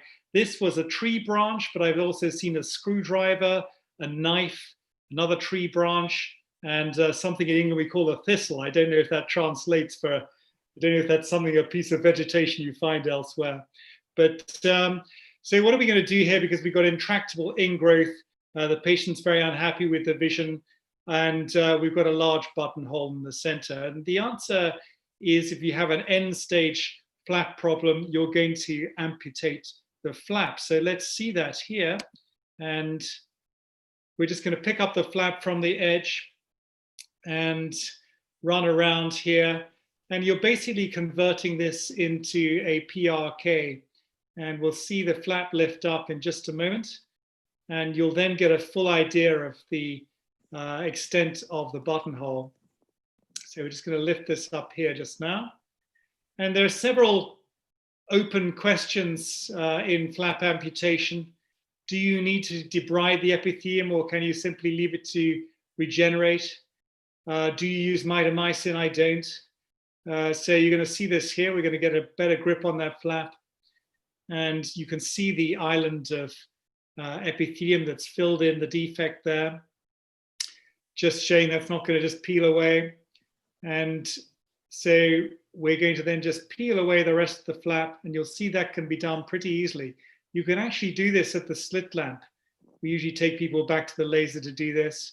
I'm going to peel across the hinge now, and that comes pretty easily, not difficult to do. And then you're left with the bed, and we're going to clean that up, take all this epithelium away. And quite a nice trick for, let's move that on a bit, for cleaning up the epithelium is to take a crescent blade and just to use that for sort of blunt dissection to get a really nice cleanup there. Whether or not you need to do that, I don't know. Maybe you can just leave the surface to regenerate. I always clean it up. So let's just show you where it is a week later. This is this case. It's a get out of jail free card. Pretty well every time. It takes a case from a situation where they've been unhappy with their vision for a while. People may have tried lifts, may have tried clearing the ingrowth, and had no success. It converts from a situation of unhappiness into happiness. And people often, there's a kind of urban myth circulating on the internet about LASIK flaps never healing. Well, no corneal wound of any kind ever regains the strength of the virgin cornea. But if you do get a late flap dislocation, it's rare. It's less than 1 in 1,000 cases if you look at US Army statistics. It's no problem, particularly in the post-femtosecond era. These flaps are very thin. That's 50 microns of stroma perhaps, and a 100 micron, 110 micron flap. And it's no problem to remove it and convert it into a PRK. So I just wanted to share that case with the panel. And I'd really be interested in your own experience of flap amputation. Have you had any problems with haze afterwards? I haven't. Do you use mitomycin C? Those are the questions. Do you debride the epithelium or just simply leave the dystrophic epithelium to regenerate and cover the surface? Over to you, Mohammed. I have two questions. How long? Sorry, I've got one more thing to show you actually, and that's I'm hoping I've said shukran correctly here. Is that right? Yeah, it's an excellent. Thank you very much. There's somebody on Google is playing a joke with me here. And the other thing I wanted to mention is that if anyone is in the participants wants to follow up on some of the cataract surgery tips or the laser tips, I'm trying to leave it all out there on YouTube these days, so you can search me there. Thank you, Bruce, for our Arabic education program for me. Yeah, you are here for a long time, Dr. Yuri, and you are not learning Arabic. Next time I will do that for you. Thank you. Dr. Bruce, how long was the original surgery for that patient? This was many years ago previously. This is an old-fashioned temporal hinge flap. I haven't seen one of those for years. So I imagine it was at least 10 years before he came to us. So he presented the problem occurred 10 years after? No, sorry. The laser was 10 years ago at least. And the injury was perhaps 18 months previous to him coming to us. Okay, and what about when you amputate the flap, the refraction of the patient then? Of course, in this case, this is the ideal solution in such case. Yeah, so you get what you would have had originally. Remember, the flap is just lying on the surface. It's slightly modified in a non-femto case like this because, of course, the flap is a slightly meniscus shape. But, you know, there's no problem if you want to go back and do a PRK later on. There's usually, you know, a sufficient stromal bed in these cases to not be too worried about that. But I haven't had to. I've done about half a dozen of these flap amputations over the last 3 or 4 years, and every time it's been a really good way of getting out of a difficult problem. I agree. That's great. Dr. Osama, if you have a comment or questions. My presentation will be close to that. Trauma, also flap problem, wrinkle, and epithelial growth. Can I suggest I will do the presentation and then we'll discuss it all together?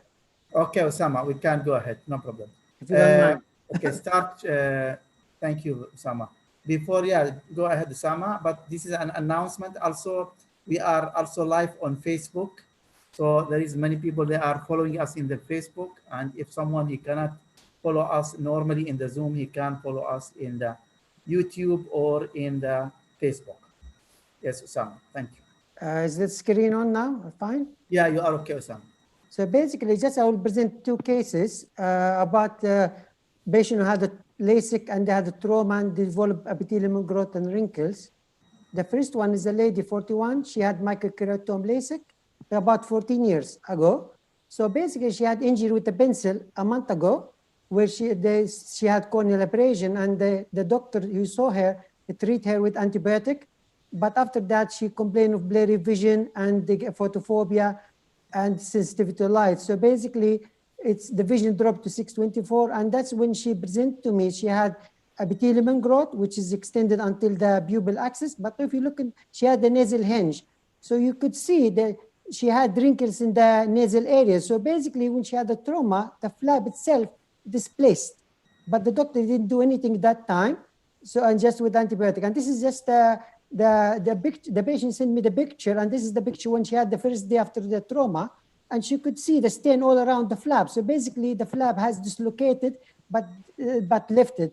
And by leaving that, the patient, she had wrinkles nasally, but also she had extensive epithelial growth. This is OCT before the surgery, and just helped me to assess the flap thickness.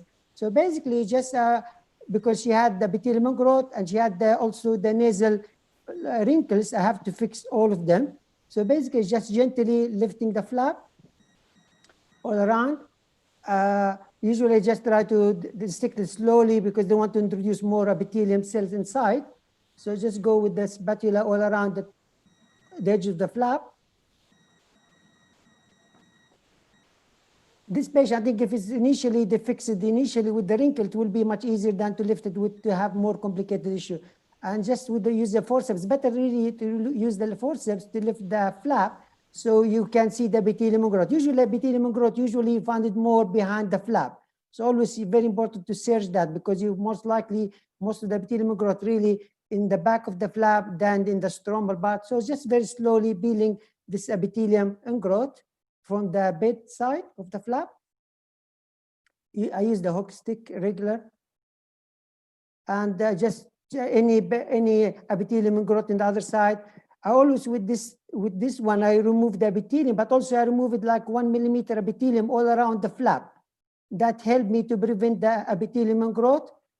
This patient, I'm going to use the fibrin glue at the end. So it's really always very important to clear all around it.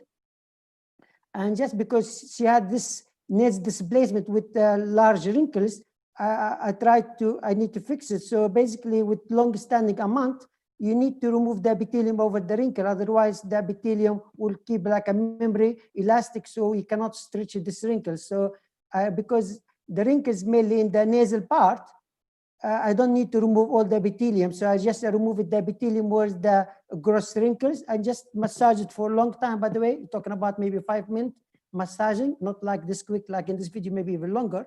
So I use a dry spear sometimes just to push it, but also with spatula, a lot of massaging. Once I'm happy with the wrinkle smoothing, I just align the flap back again, dry the edges, wash it.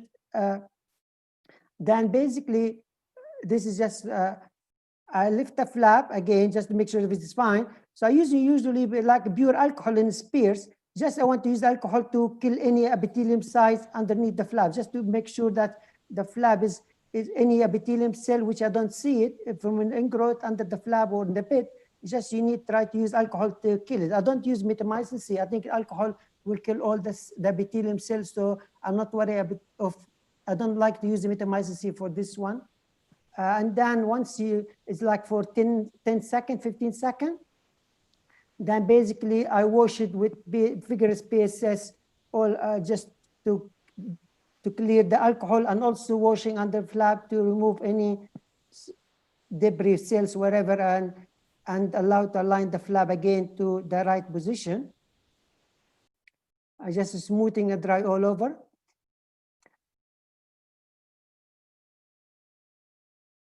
And once I'm happy with the flap position, I use I had the Callisto microscope. Really, it's very useful to have OCT with Callisto. So the OCT is very useful. Sometimes you can check things if you want.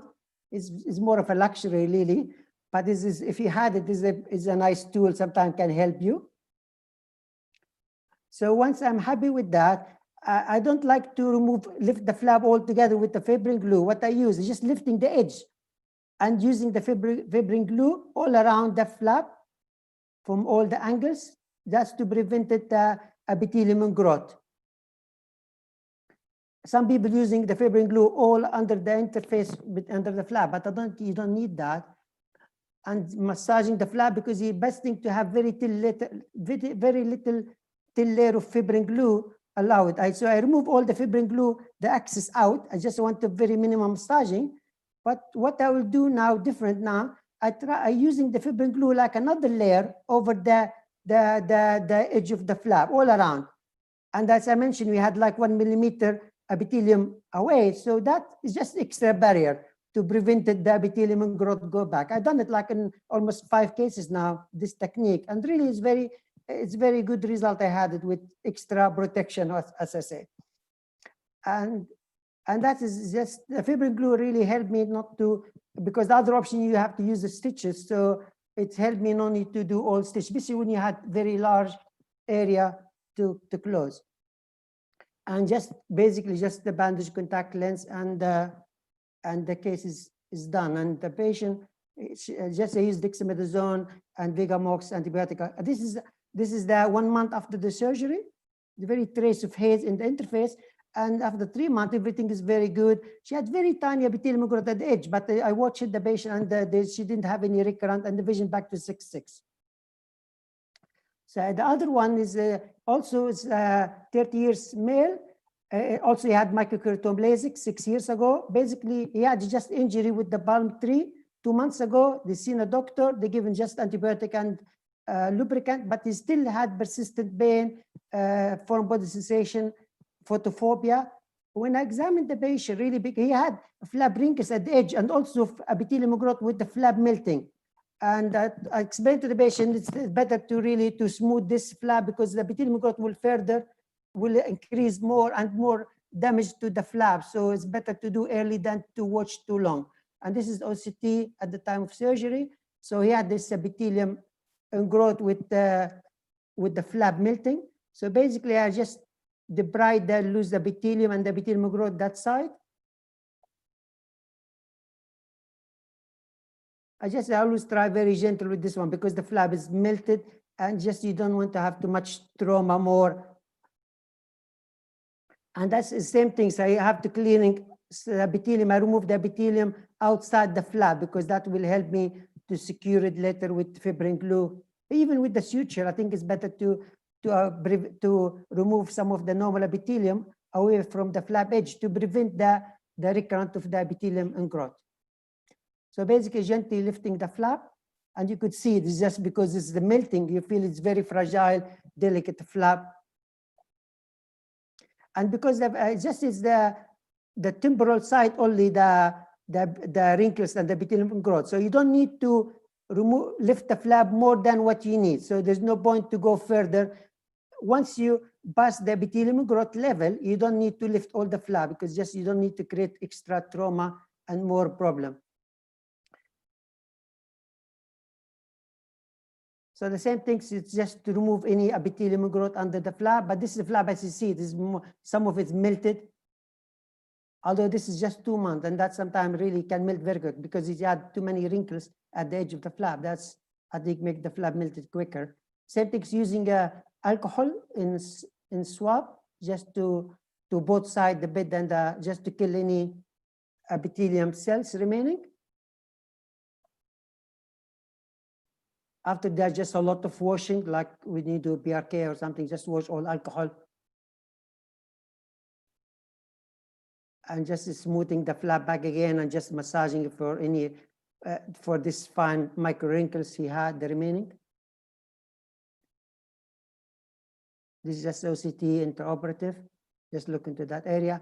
And basically just washing. And once I'm happy, I will going to use the fibrin glue.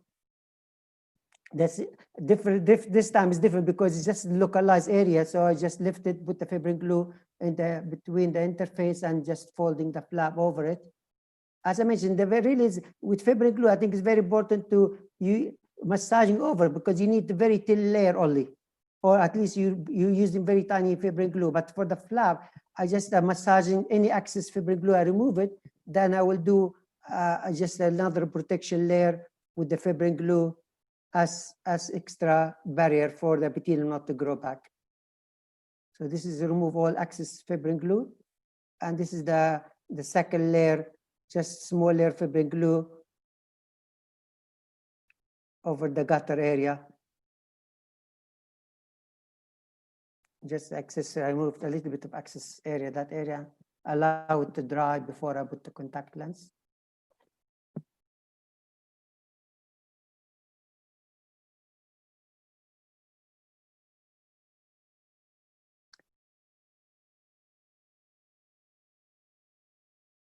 I always keep the contact lens for like 5 days, something like this. This is the first day, then 1 week. 1 week is still the regular epithelium, that area, 3 weeks. And then with the time, it's become much smoother. There's a haze in that where's the melted, but really stable. There's no symptom, and the haze improved with time. So his patient is happy. This is what is before. if I lift it, I think it will be much worse. So I decided to act that time not to leave it. Basically, post-LASIK corneal trauma can happen, and the flap that will cause either flap wrinkle or displacement, and that can happen even many years.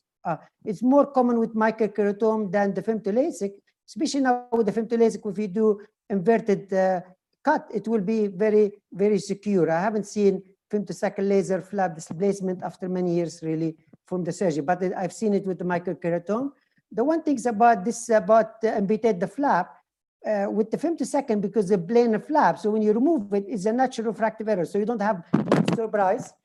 But when if you have a meniscus flap, microkeratome, when you amputate it, really, you could have surprises with the refractive error because it's the meniscus, the flap.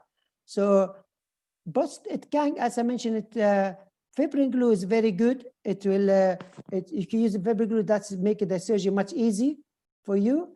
The other option really, it's you could do a suture, which is, I will present one very short video about the suture. This is a very long video. This is my Professor Shiraz Daya, he did this one. So that's a long time ago. This is, I've had a video for him. So basically, this patient, he had 3 months after the surgery, he had wrinkles, no one acted to it. So he have gross wrinkles. So we have to, you need also the same things. You have to remove the epithelium. Otherwise, you're not able to smooth it. Remove all the epithelium growth at the edge of the flap. And usually when you had large central wrinkles, it's better to use water, pure water in the flap to swallow, so stretch it. Then you wash it with PSS.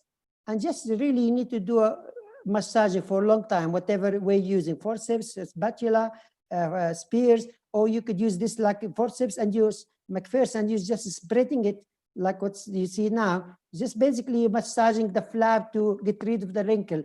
And after, this is the technique, the suture technique. So basically, when you do suture, you need to have balanced suture. You need to balance the tension. If it's tight, you will have wrinkles in the flap, which affecting the vision. If it's loose, you will not have the same effect. So just you need to have adjustment the tension for the suture, and you need to do it at different distance. The suture will be helpful to stretch the wrinkle, but also to prevent the epithelium growth for something large, large wrinkles and long. If you move the flap after a month or something, you will have a risk of epithelium growth more. So also you need to bury the nodes in the stromal side, not in the flap, because otherwise when you remove it, you could move the flap back again. That's another one. This is my case. Also, just a month trauma. She had he had wrinkle in the lower third of the cornea. So basically, I debride the epithelium. Same things, we lifted the flap. I just lifted the area where is only the wrinkles area only, not all over, because just underneath the pupil. And this is a nice forceps. It's very good because you could hold the flap nice way. And basically, this is just to show the suture. Basically, with the cornea graft on the flap, I use what you call slipping knot. Basically, with the knot, you do like 4 times, one single throw 4 times. So just to show you the video about slip knot, which is, I think, is very helpful because you could adjust the tension in the suture more than if you do like 3 or 2 knots than 1. So this is the one. This is your reverse one. And you could adjust it, the tension of that second one. And then you do another second, third one single, and the 4th single. So that's what you call slip knot. It's very useful, really, if you want to adjust your tension in the suture, like when you do here. It's nice to adjust it. And then this, because it's localized area, I did the 3 suture for this patient. There's very fine my wrinkles. I tried to push them away, not away from the visual axis. Any fine wrinkle away from the visual axis, nothing to worry about. The most important just to make sure the center is clear. And thank you very much. I'll stop sharing here. Thank you, Usama. Very nice, and excellent presentation and very clear. So we need now to discuss these points. We have about 3 minutes to discuss all this long. Fair enough. Yeah. So we can have Dr. Bruce Allen, Dr. Yahya, because they are the refractive here available now. Dr. Mazen is not with us until now. So Dr. Bruce or Yahya, anyone can comment about this one? Because so Mohammed, I'm just going to say, Osama, great work there, really nice presentations. The main thing to say, I think, to the LASIK surgeons out there is to intercept these problems early with ingrowth and wrinkles. If you see anything you don't like on the day one examination after LASIK, right there at the slit lamp, you can fix it. And it's then very much easier than the kind of stage that Osama, you were showing us there, when you have to do a lot more work to fix the problems. So I think early interception is important. Try the things that Osama showed you there when you have a late case and you have to deal with that. If all of that fails, then you've got what I showed you, which is flap amputation. You'll be all right if you do one of those three things, okay? I think it's important that trauma patient really, when you had the flap staining all around and wrinkles, so it means this flap has moved displaced. So you have to fix that one straight away. Don't wait on it. Victoria, just mute yourself.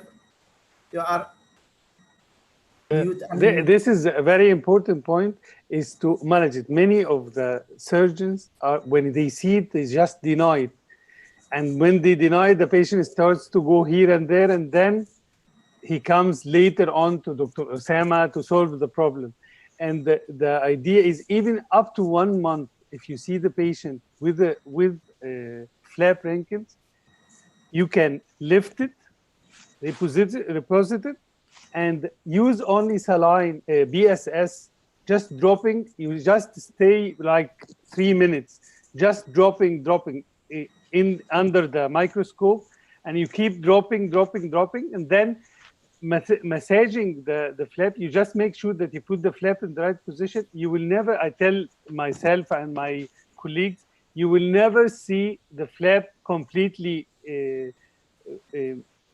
flattened or the folds disappear intraoperatively. Don't look for this, because otherwise you do too much maneuvers. Up to 1 month, you don't need to remove the epithelium. You don't need to use distilled water, only BSS, and just keep it wet for 2-3 minutes intraoperatively. And normally 99% of the cases, next morning you will not see any of the flaps. So the message is immediate interference once you see it, and within the first month it's much easier to solve. Thank you, Dr. Yahya and Dr. Bruce, Dr. Osama. I think we can move to Dr. Yahya for his presentation regarding the refractive surgery complication. Yes, so we are talking about refractive surgery, and LASIK is very commonly done. Everybody is doing refractive surgery. So I just want to have a red light that refractive surgery can be dangerous. It's not always safe.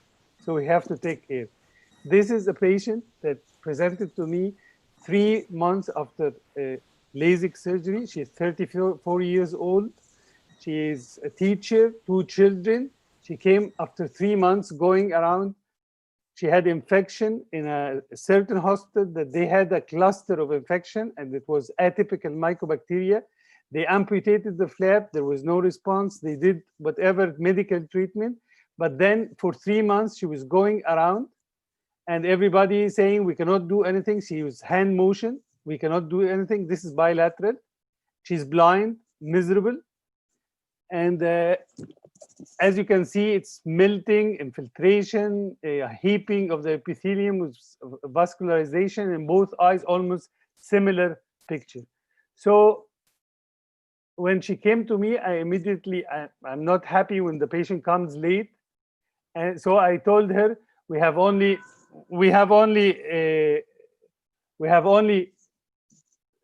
2 options.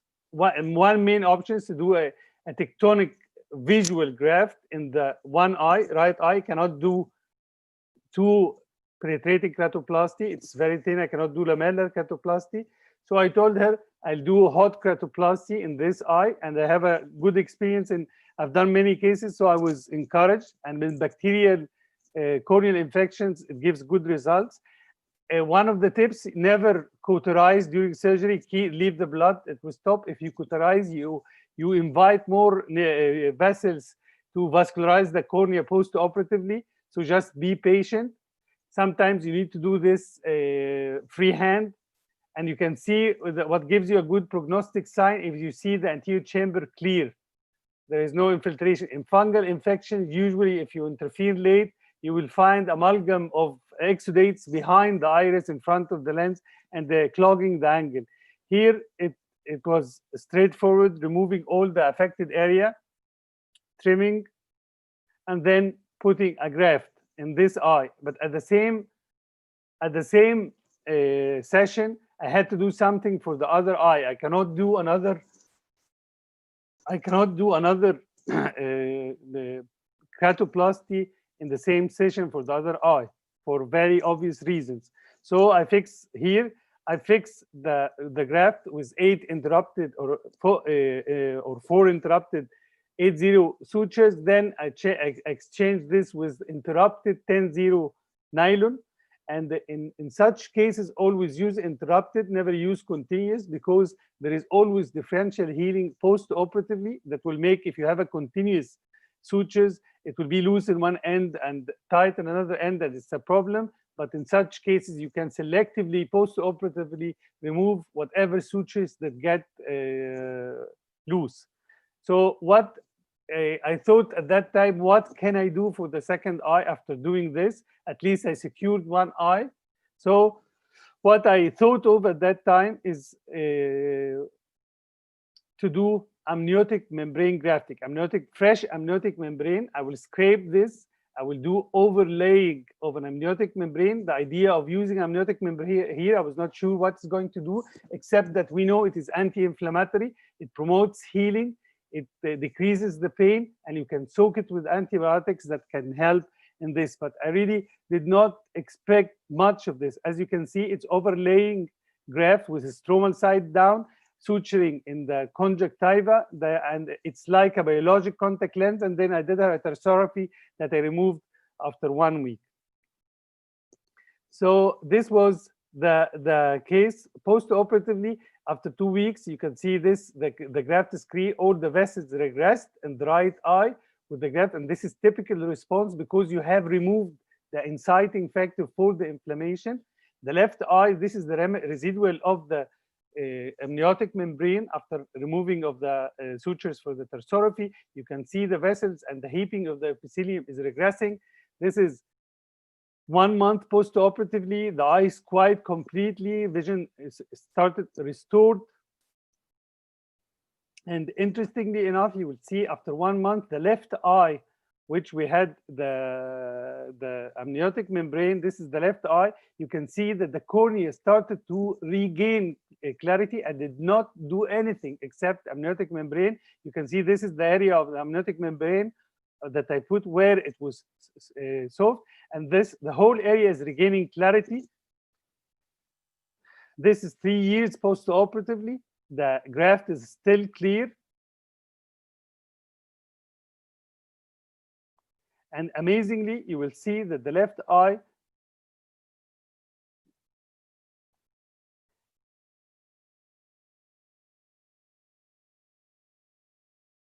this is the left eye where I had the graft. This is the edge where there was the starting of the beginning of the melting and the heaping of the epithelium. It looks like a graft, but I did not do any corneal grafting in this patient. This is, again, you can see the cornea is clearing. The patient at that time had regained vision to 6/18 best corrected, and she had a very minimal posterior subcapsular cataract.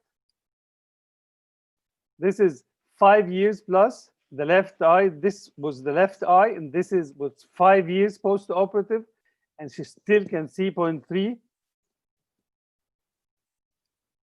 This is the thickness of the cornea at this area is extremely thin. It's 250 microns, and this alone should raise an idea or a question about how ectasia in general after refractive surgery happens. Even if this patient is 250 microns for 10 years, there must be other factors than the corneal thickness. And that was one of the questions in this case. And actually, this is the eye of the keratoplasty, showing how the survivor. This is 10 years post-operative. The same picture in both eyes. Patient, she has the posterior subcapsular cataract. She actually doesn't want to operate. So the message here are twofold. Refractive surgery should be taken seriously because you can have infection, which is the most drastic complication in anterior segment surgery, and particularly so for refractive surgery. Second, you should take decision if you see corneal infection not responding to medical treatment or cross-linking, for example. You should actively and decisively do penetrating or lamellar keratoplasty as the case permits, because the results are really good. Never stick to the old teaching that wait until the eye quietens and then do the surgery, because the eye will not quieten unless you do the surgery. It's like an abscess, you have to drain it. And third message is fresh amniotic membrane can be of great help in non-healing ulcers, and even in non-healing or melting corneas without active infection or without or should be used under cover of topical antibiotics. So thank you, and open for discussion. Thank you, Dr. Yahya. Very excellent presentation and very good topics about to discuss. I can't hear you, Dr. Muhammad. You can hear me now? Dr. Muhammad, I can't hear you. I can hear you. Okay, you can hear me, Dr. Osama? Yeah.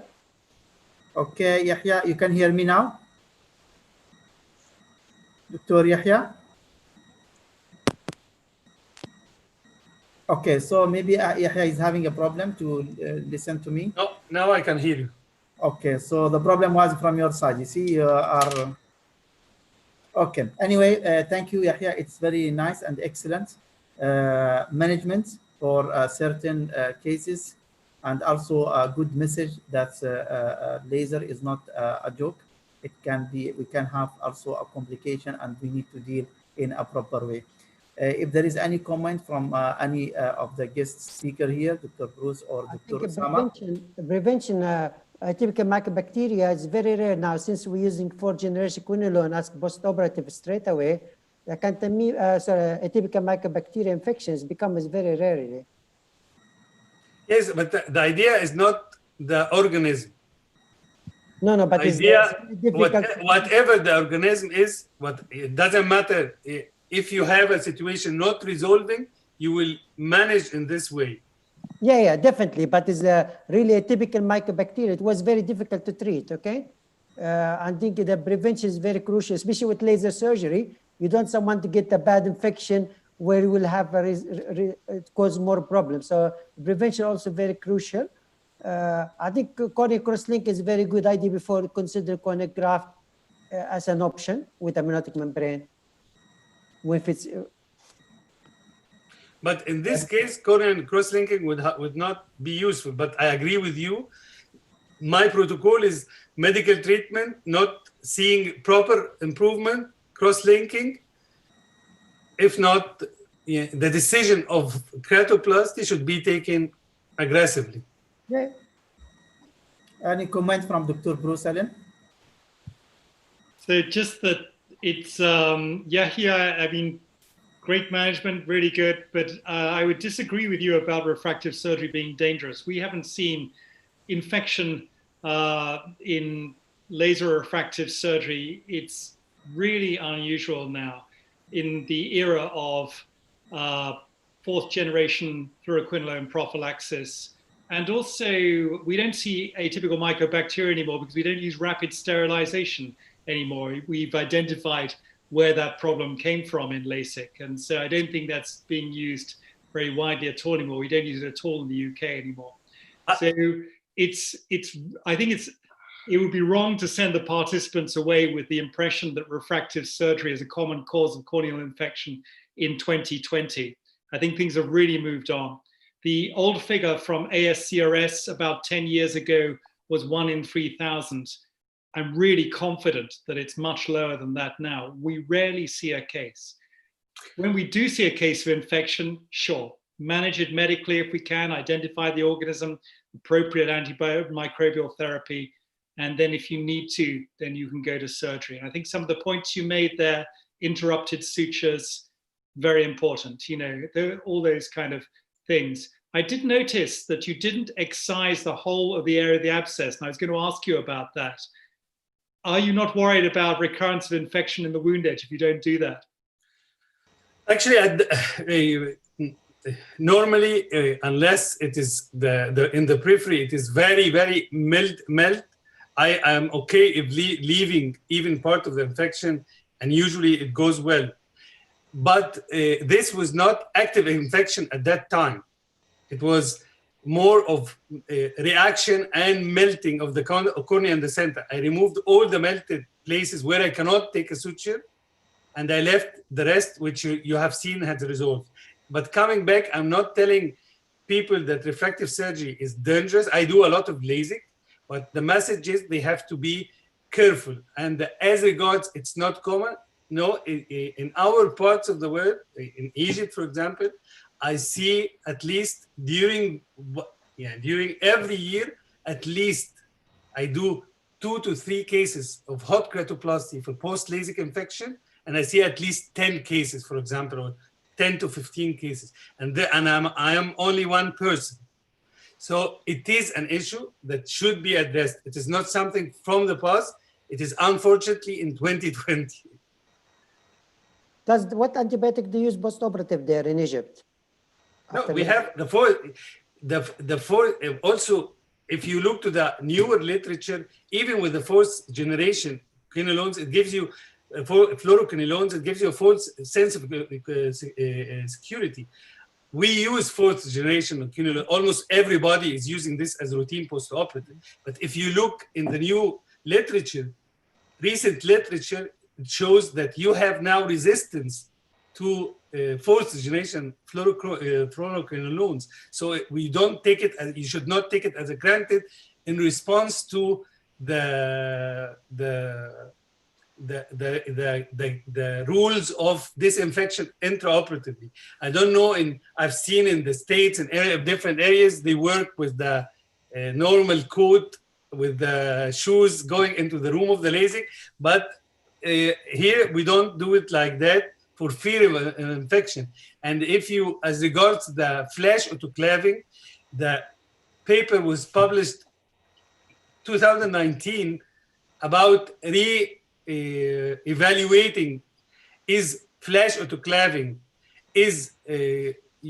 can be used for ophthalmology, and already it came out and said yes, it can be used. We know at the time of atypical mycobacteria, it was not, it was found in the flash autoclave, but it was not because of improper cleaning of the flash autoclave. So now the recommendations of the ACRS, American Society of Cataract Refractive Surgery, that they convinced the Infection Control Committee that now again you can use flash autoclaving in ophthalmology. Thank you. This is 2019. Okay, I think we have the message was not that there as Dr. Bruce Allen, the refractive surgery problem, but if the cases happen, how to deal and how to manage. Still, we can see that, but I am sure the refractive surgery now is very safe and is done. I mean, thousands and thousands and hundreds of thousands everywhere in the world. Thank you for an excellent management and for. We are having several doctors. If they can, we can start have Dr. Reem Zahrawi. Please, if Mr. John, if you can have live, then we can answer the other questions.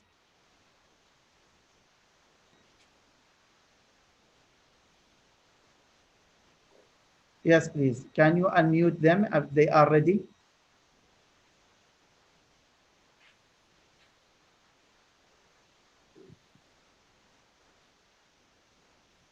Dr. Reem Zahrawi or Dr. Asukan Nair? We are ready.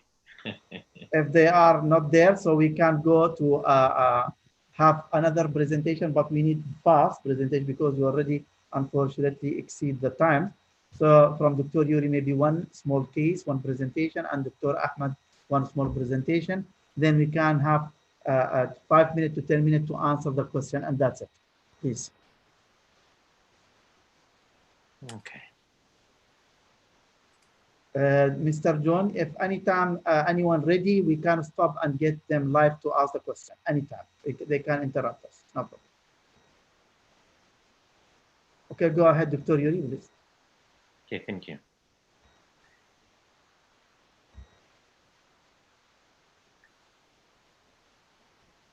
I want to share the case with the mature cataract, absolutely normal case. You can see the clear corneal, the pupil is wider. It's not a mission case. We just opening the capsule by the normal way, by the forceps, 5mm rexis.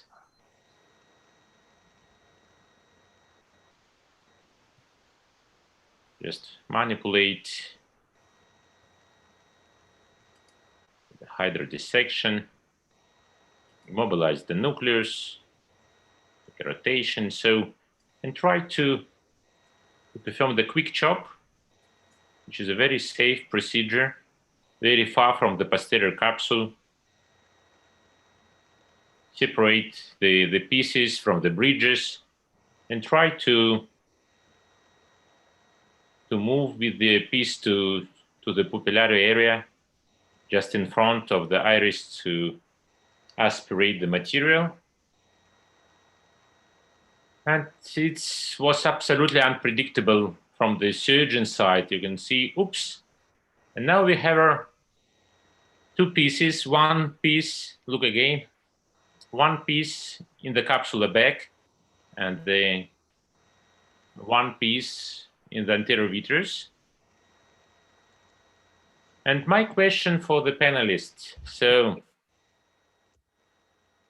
in the case like this, when we have a problem in the early stage with the posterior capsule rupture, so what to do, how to manage?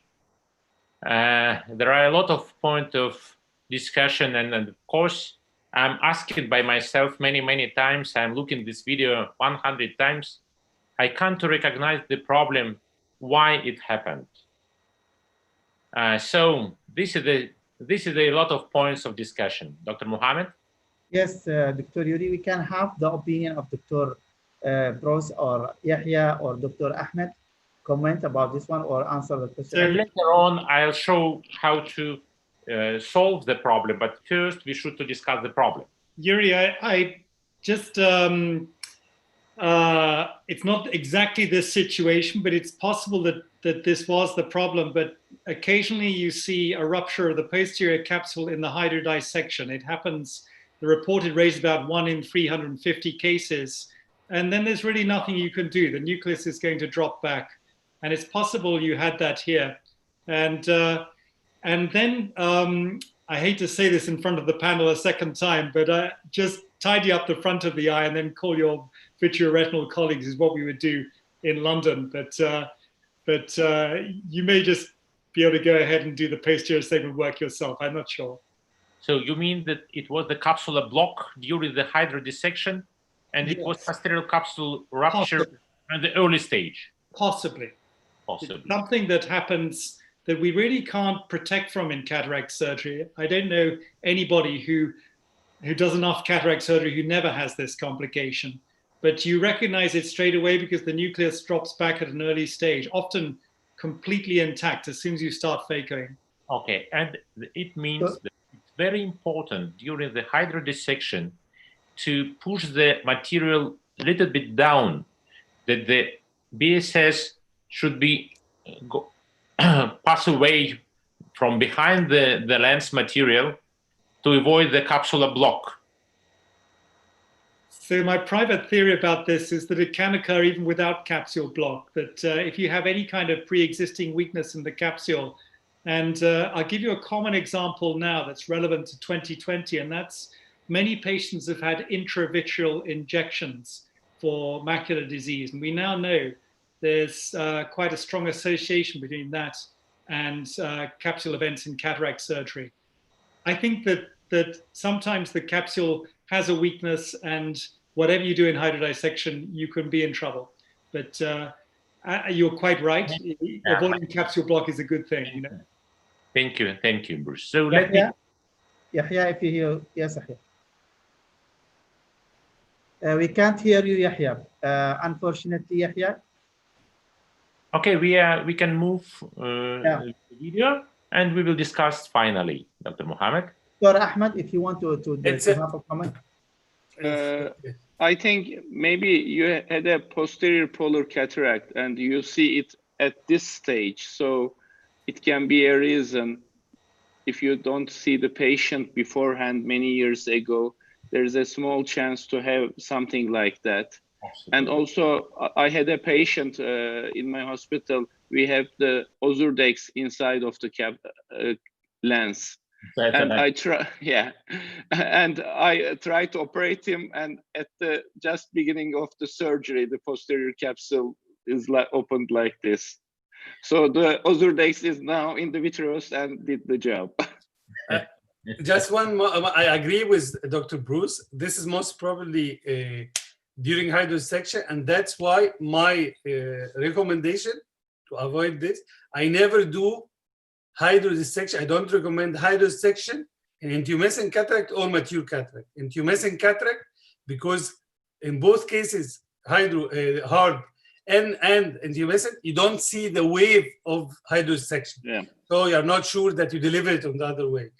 And second, in hard cataracts, you actually need the nucleus to be fixed at the beginning, and automatically it will be hydrodissected during work. So the diagnosis, I think, I agree with Dr. Bruce, and the prevention is not to do hydrodissection in such cases. The later on management, you will show us.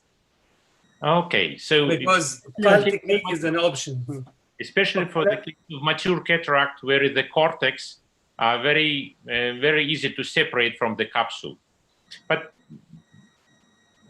at the beginning of the surgery, we are not expect the problem. So you are following the normal scenario of your surgery, and just in the middle of the surgery, understood that you was wrong. So we just enlarged the incision to remove the first part of the nucleus. And what is very important, just to recognize that there are no vitreous prolapse in the anterior chamber. We just enlarge the incision. I put some viscoelastic, and with the loop, we try to remove the first heminuclear from the capsular bag. So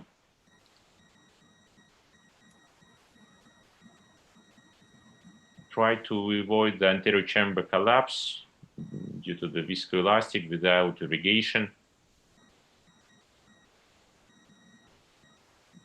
Very slowly. Try to destroy the material one piece by one piece. And now we can recognize the piece which still in the anterior vitreous. Make a penetration in pars plana and try to support this piece from down. And on the same time, by vitrectomy, I just remove the vitreous, because they're very important to avoid the vitreoretinal traction if you want to lift it up. So first of all, you should to remove the anterior vitreous in front.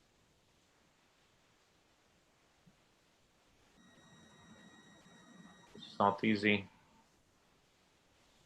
And this is the second attempt. Slowly, slowly, we try to push this piece from back to from the posterior chamber to the anterior chamber.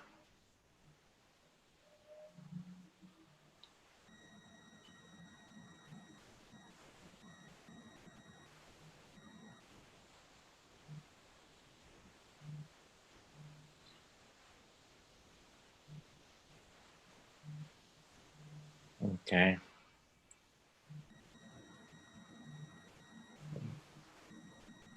put more viscoelastic and put the vitreous back.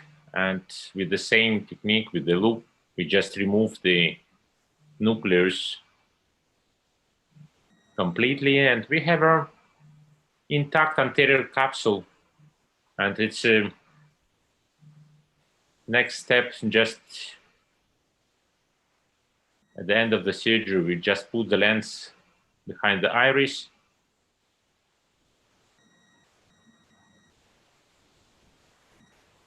So the question and the point for discussion, what do you think? Should we try to remove this piece from the anterior vitreous by the same procedure, or postpone for vitreoretinal surgery and try to avoid the vitreoretinal traction?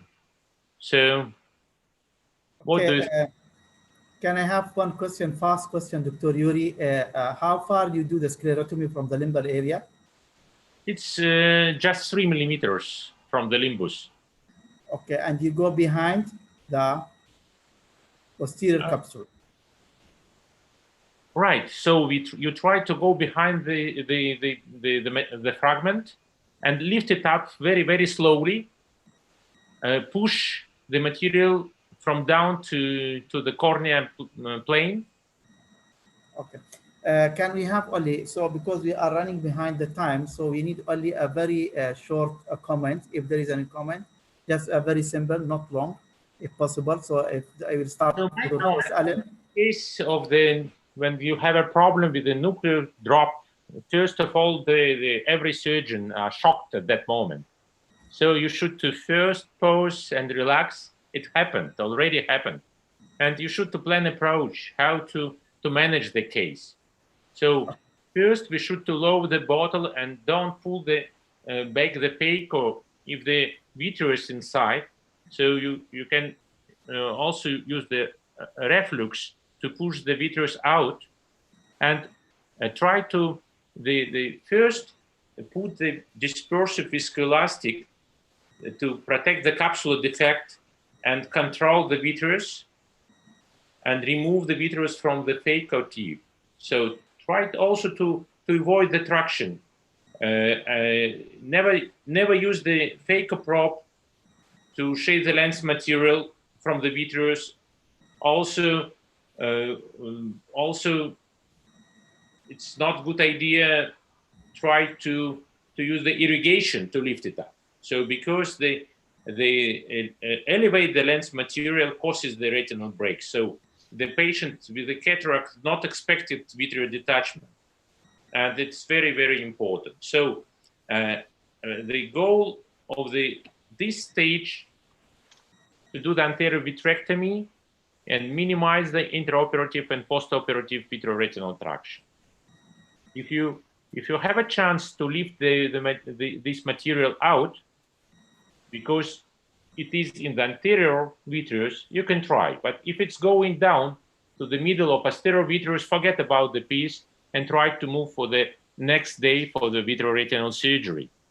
So the final point that if you follow the plan based on a very simple strategies, you have a good results, especially for the patient with this type of the complication. Thank you, Yuri. Any comment from any here guest speaker? Otherwise, we will have two. You can open the mic for live. Any comment, Dr. Bruce Allen or Ahmed or Yahya, Usama? I think again you have the chance to have vitreous breaks like that, and if you have the pieces in the vitreous, leave it for the vitreoretinal surgeons, or you can either use Canalog to stain the vitreous to see where it is. So it helps a lot. Okay. Okay. So we can, Dr. Ahmed Al-Barqi, fast, please comment. Dr. Ahmed, Masa al-Khair. Masa Noor, thank you so much, Dr. Muhammad. I just have one comment regarding the last case, Dr. Yuri's nice presentation.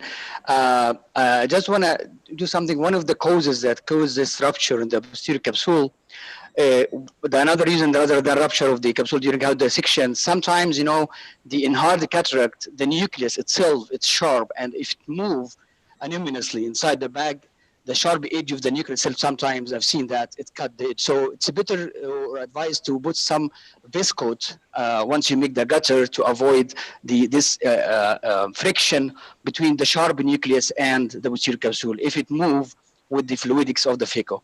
And one more thing regarding the anterior vitrectomy, if you have a dropped nucleus, really, I don't recommend too much manipulation behind the lens in the mid-vitreous cavity, even you are using a micro MVR or some instrument, because this really can do interaction peripherally. So I prefer and drop the nucleus. One of the trips or the tricks, Dr. Yuri said that avoid collapse of the anterior chamber and don't dig or try to rivet. If it is very anterior, yes, you can do what we call posterior assisted elevation. But if it is in the mid-vitreous cavity, it's very dangerous, actually. Not recommended at all to do a lot of maneuver that, because you might do traction there. And we have seen many cases of post-anterior vitrectomy that we have peripheral tear and retinal attachment. So that's my 2 comments only. Thank you so much. Thank you very much, Ahmed. We have Dr. Safwan. Dr. Safwan, if you are there, please. Yes, my dear. Dr. Muhammad, how are you?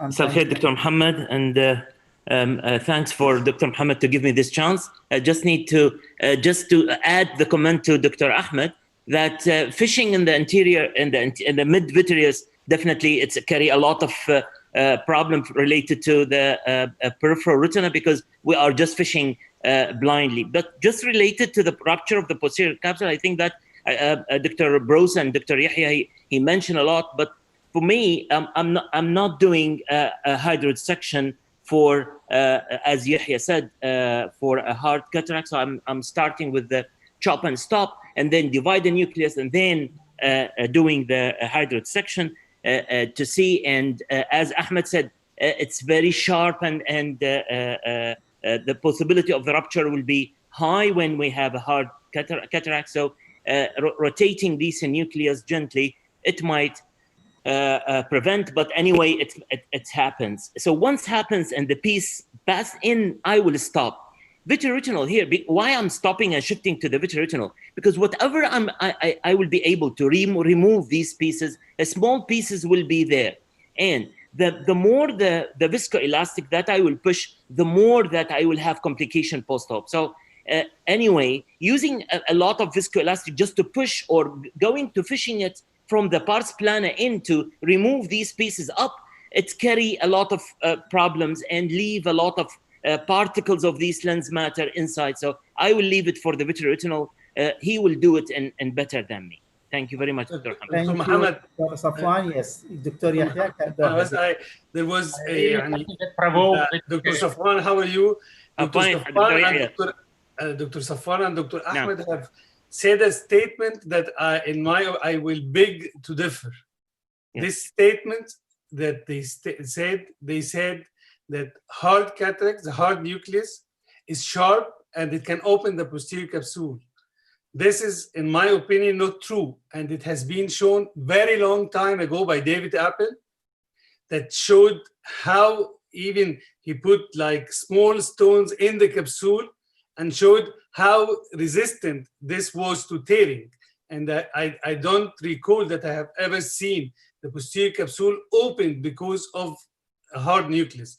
And I have done so many hard nuclei, but it can only open because of a reason that you do. The iatrogenic, like the hydrodissection capsule block, or the chopper, or the phaco tip holds, and then you pull it. But the nucleus, in my opinion, the hard nucleus will never open the posterior capsule. So I beg to differ for this statement. It's not a fact. Can we have only, if there is Dr. Ashok there, Dr. Asukan Nair. Otherwise, we can have Dr. Ahmed, a very fast last presentation. We already half an hour above our time, but it's okay. Let us have Dr. Ashok Nair, if he's there. Can we unmute him, please? Dr. Ahmed, you can start share your okay. Till he is there. If any time Dr. Ashok is there, you can allow him, please. Dr. Ashok there? Okay, Dr. Ahmed, go ahead. Yeah, I'm starting. Okay, I'll try to be fast. a different part of the picture, iris hook problems. We can have this kind of eyes, and the problem is with this size, when we start with small pupil, it's very difficult to finish, but sometimes we can finish without complications. But if it is smaller than this, you have to go with the iris dilation problem techniques. This was an old publication from us. We were using this kind of devices. After that years, we still use the iris hooks because they are cheap, some reusable, and they give us a quite big pupil. Also, we have very nice new devices like the Malyudian ring, but the problem is there's a big cost with them. A Malyudian ring costs nearly as a intraocular lens in my country. So we are still using the hooks. So what can happen with the hooks? Let's see it. You can have conjunctival problems if you insert it a little bit posteriorly. This is fast forward. A nice pupil, but during the surgery, you start to have chemosis and it makes your life very difficult.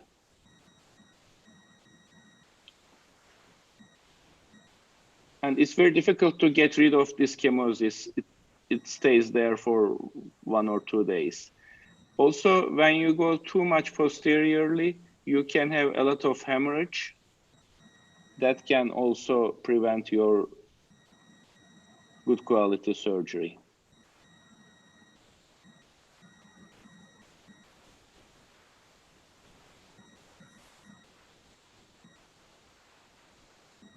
And another type of complication, overstretching. I think this can be a good dilation for the surgery, but I don't know why. I try to have one more hook inside of the eye. We had an uneventful surgery for the cataract, but at the end of the surgery, you see at that side with which I put an additional hook, we had a lot of damage with the iris, and probably this iris will stay a little bit big.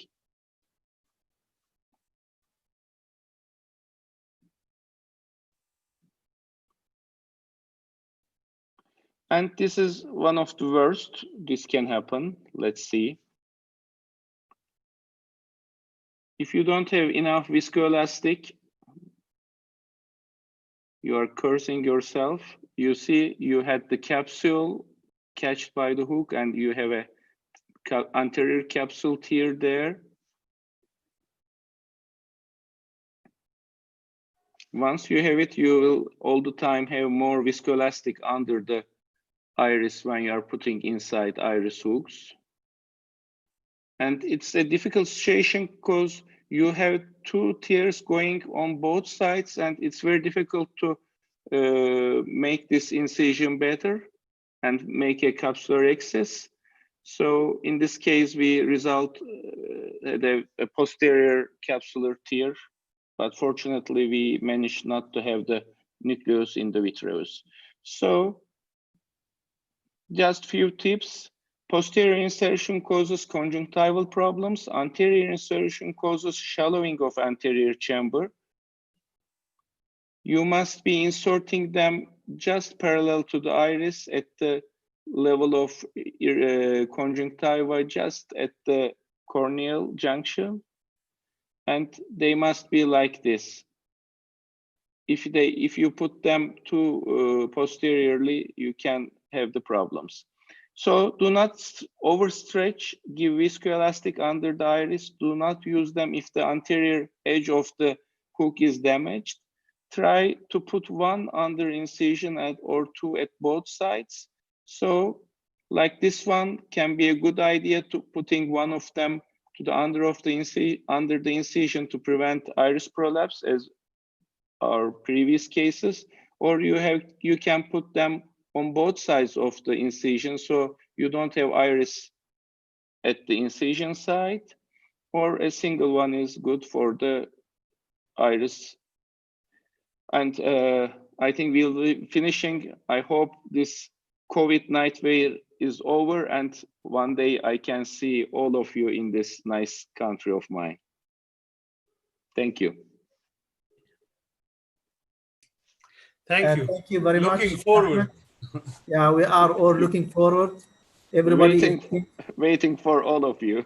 Yeah, so also we are willing also to see you here in Dubai. Also, we want to go to Russia, to Egypt. So everyone is having his own plan. Anyway, it's an excellent. And if there is any comment about the iris hook from anyone, before we just unfortunately, Dr. Mazen Sinjab, he couldn't make to be with us. He just in the beginning, but still I think busy.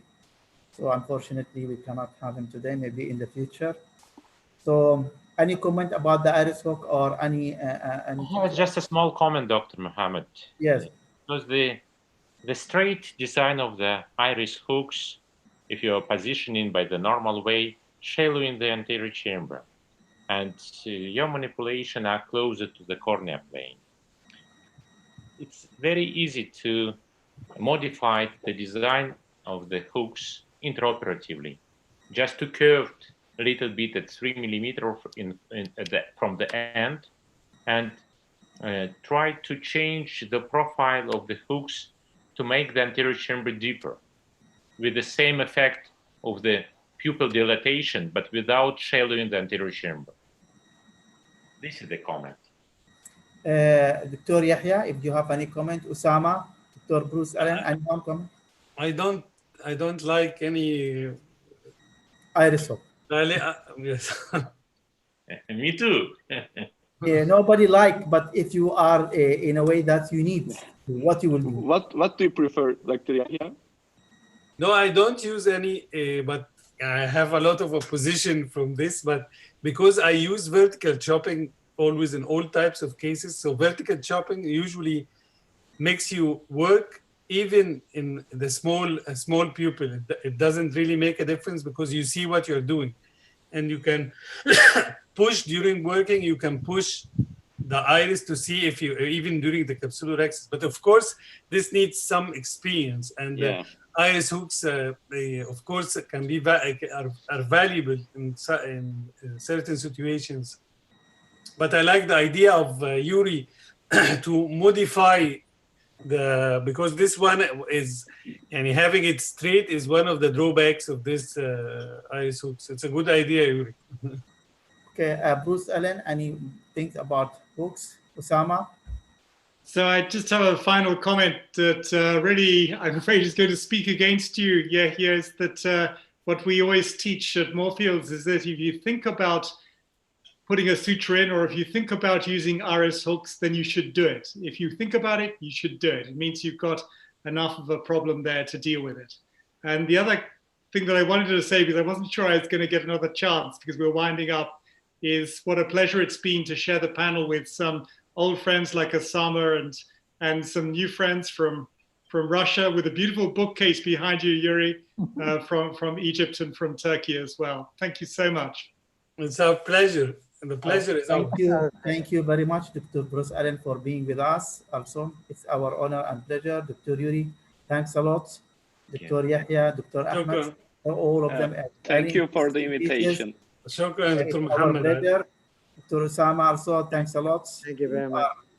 Dr. Mohammed, we have a big collection of videos for the future.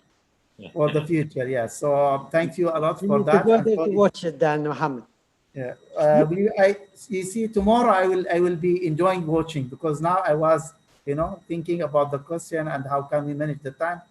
But anyway, thanks a lot. It was very interesting. I learned a lot, and I think participants, they are happy about this one. They are waiting for this, and we hope to see you in a very near future with another things or another presentation. Thank you.